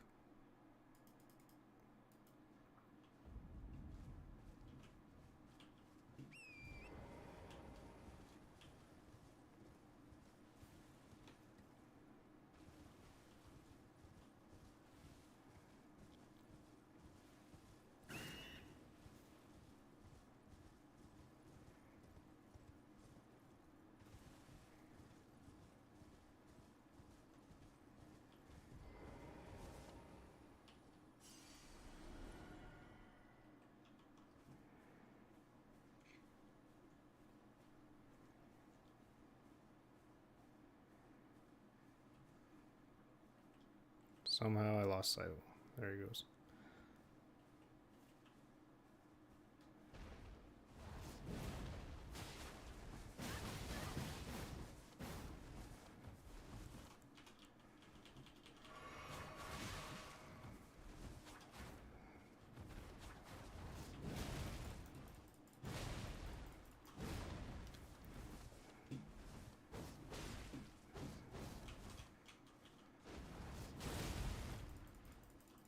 How did I lose health? He's the one that was laying on the ground.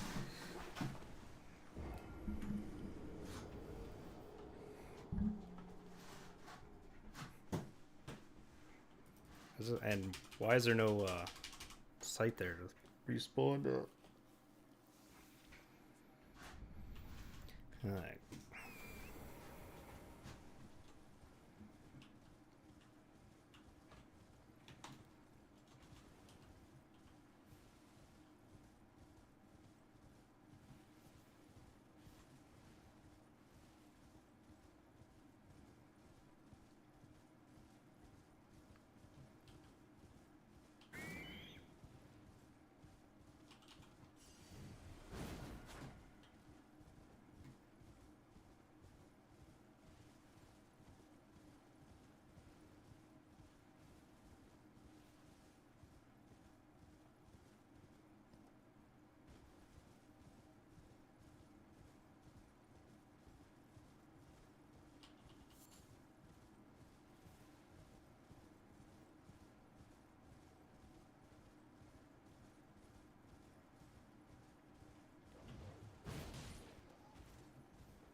Hi, Duke.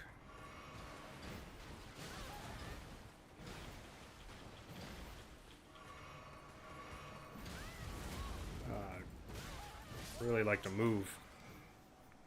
Thanks, Duke. So kind.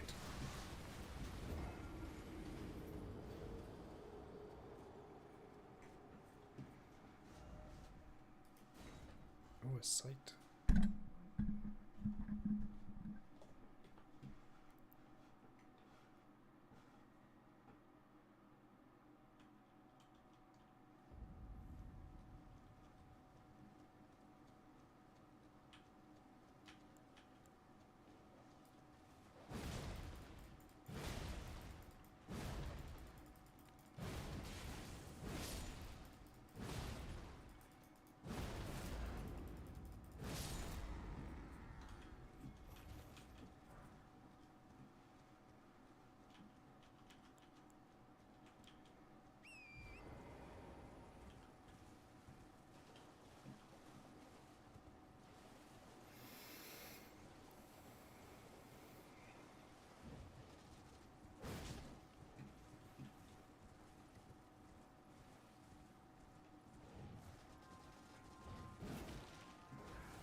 Follow time.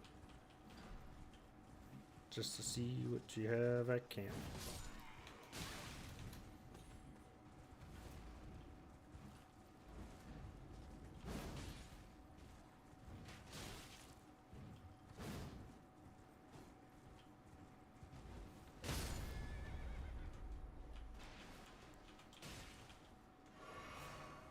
Oh, dog's not dead.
No soap.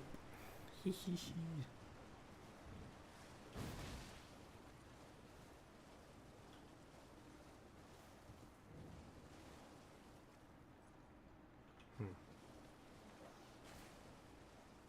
feel like I'm missing something there.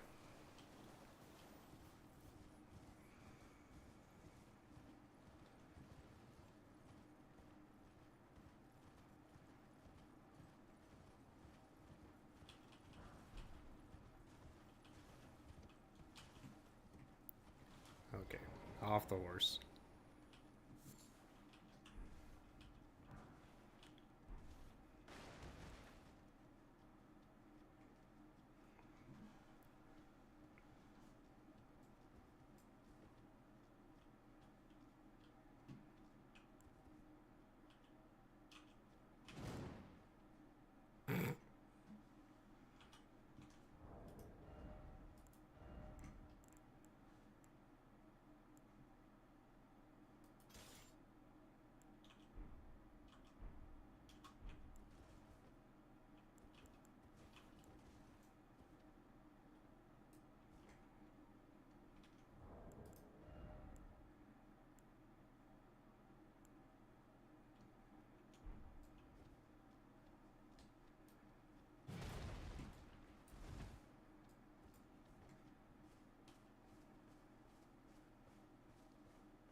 He broke my stamina?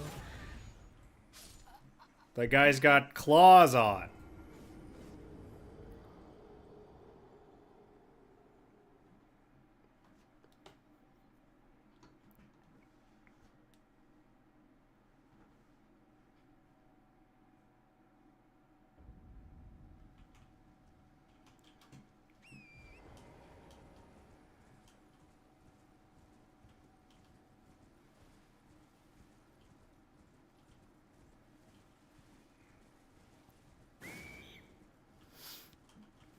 I guess he's max level.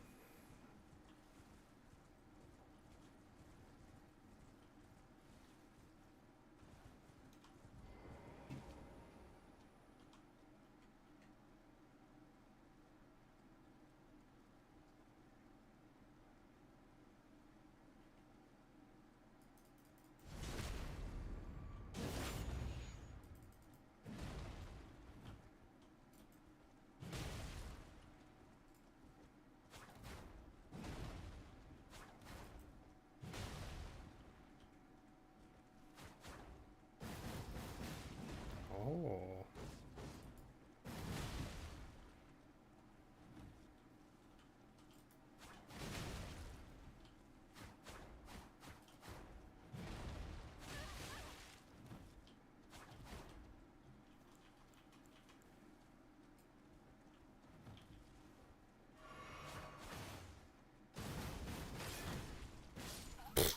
Okay.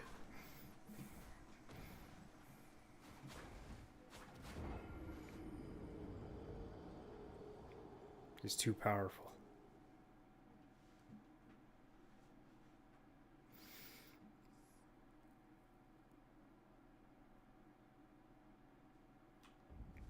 Now we go this way.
my god.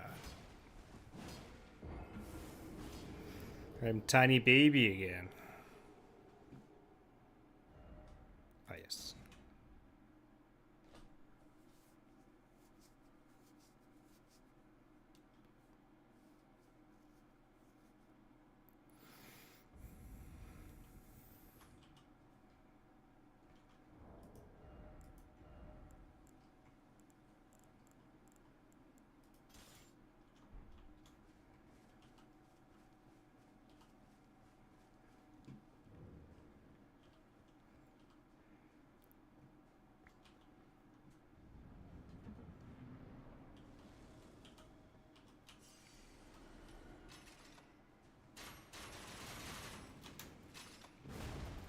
Oh, of course I miss.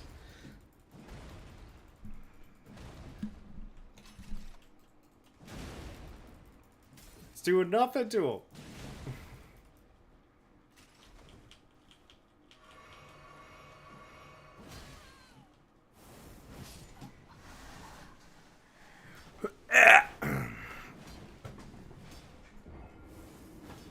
Just hammers aren't it anymore.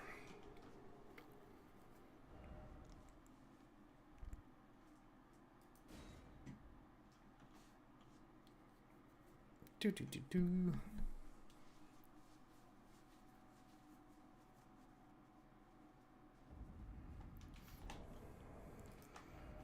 I don't think I upgraded anything else.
Is that the only thing I have upgraded?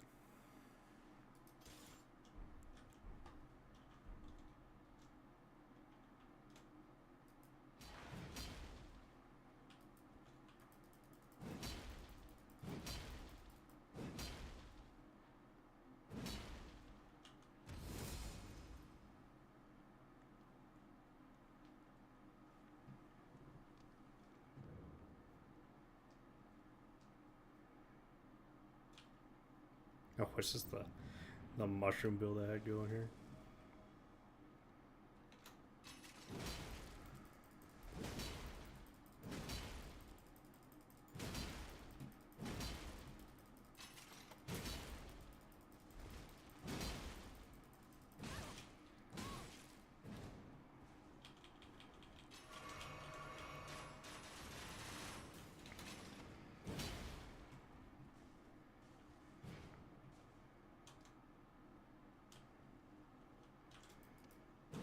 Uh-oh.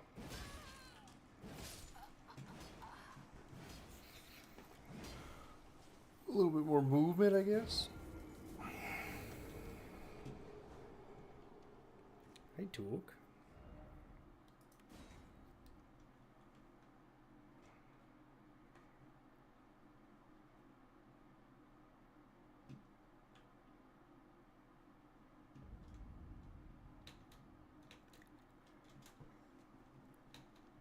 Oh, we're starting to pack it up.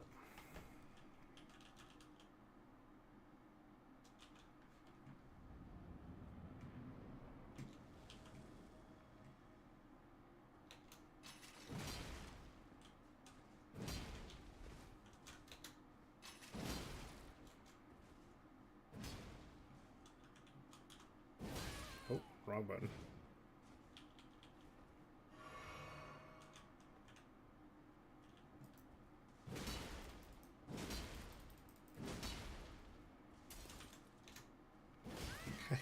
That was my move.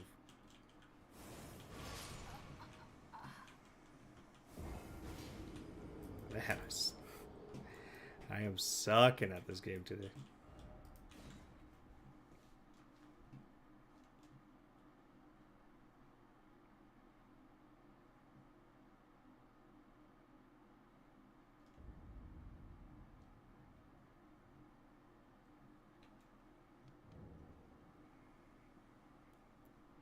Dodge, heavy.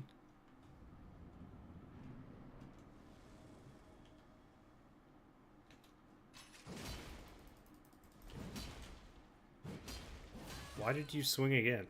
Oh, hitting the dodge button.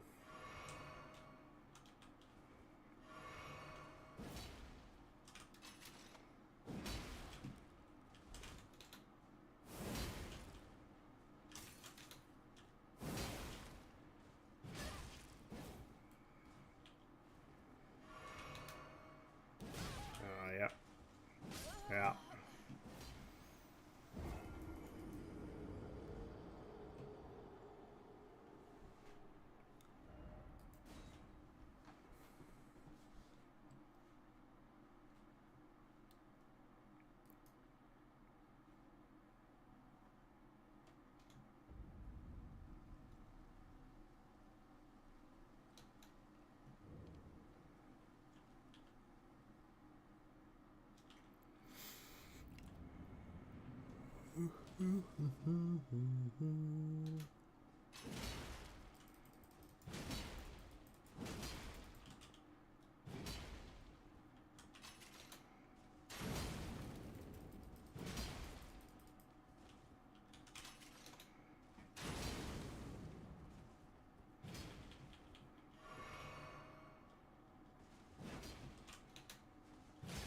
Ah, yeah.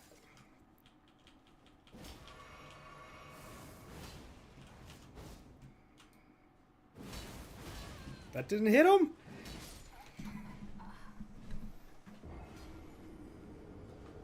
Got the biggest goddamn sword in the world. I didn't hit him. Right, Took?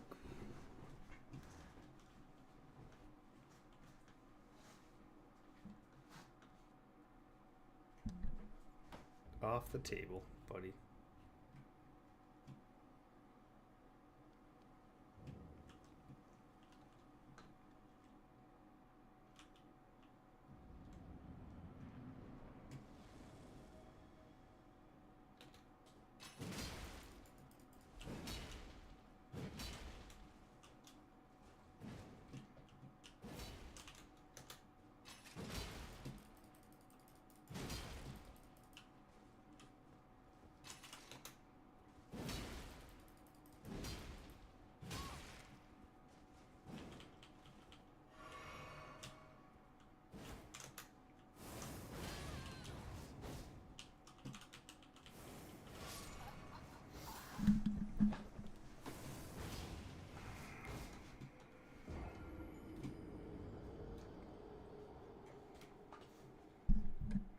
I have made no progress, Took. No progress.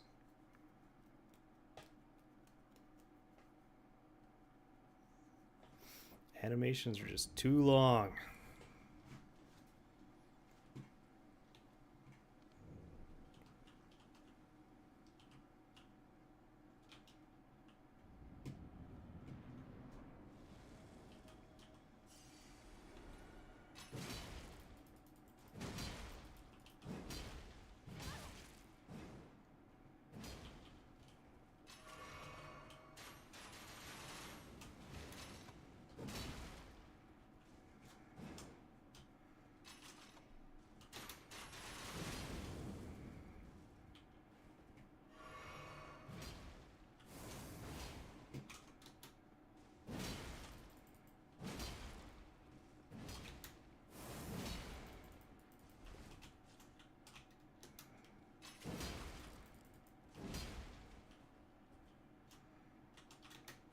Ah, yeah.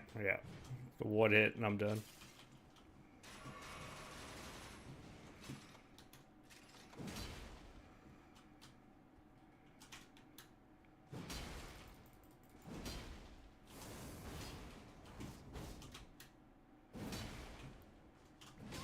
Holy shit, buddy.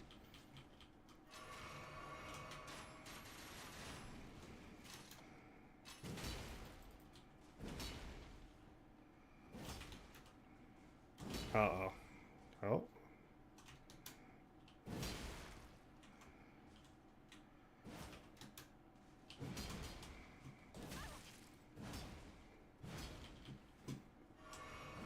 Yeah.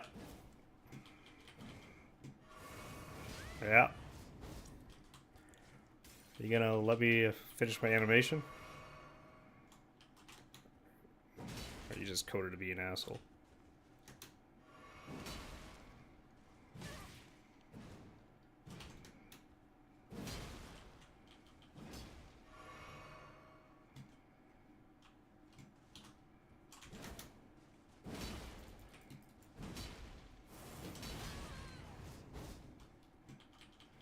Oh, I'm out of health. Yeah. Okay.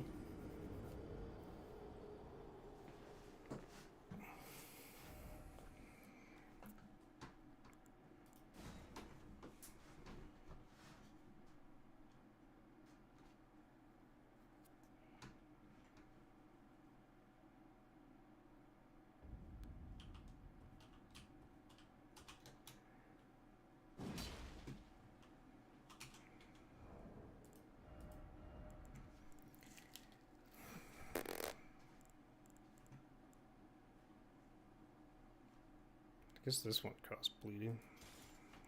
I should have been doing this.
Woo.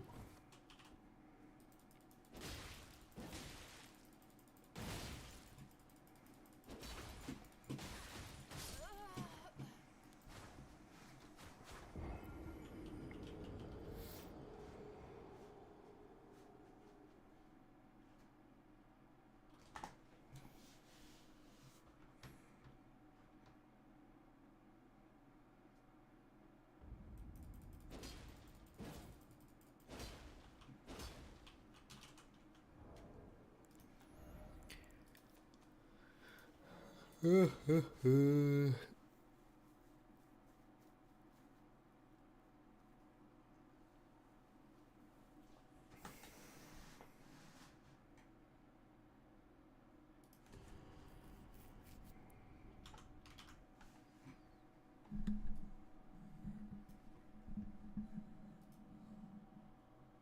don't like the fact that it seems like I got to change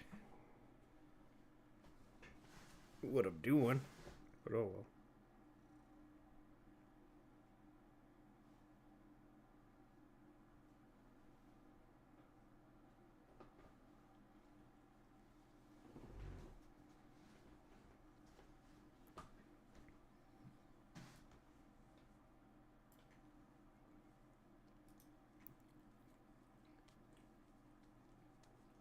Well, I'll carry on my own time. Good night. Good night.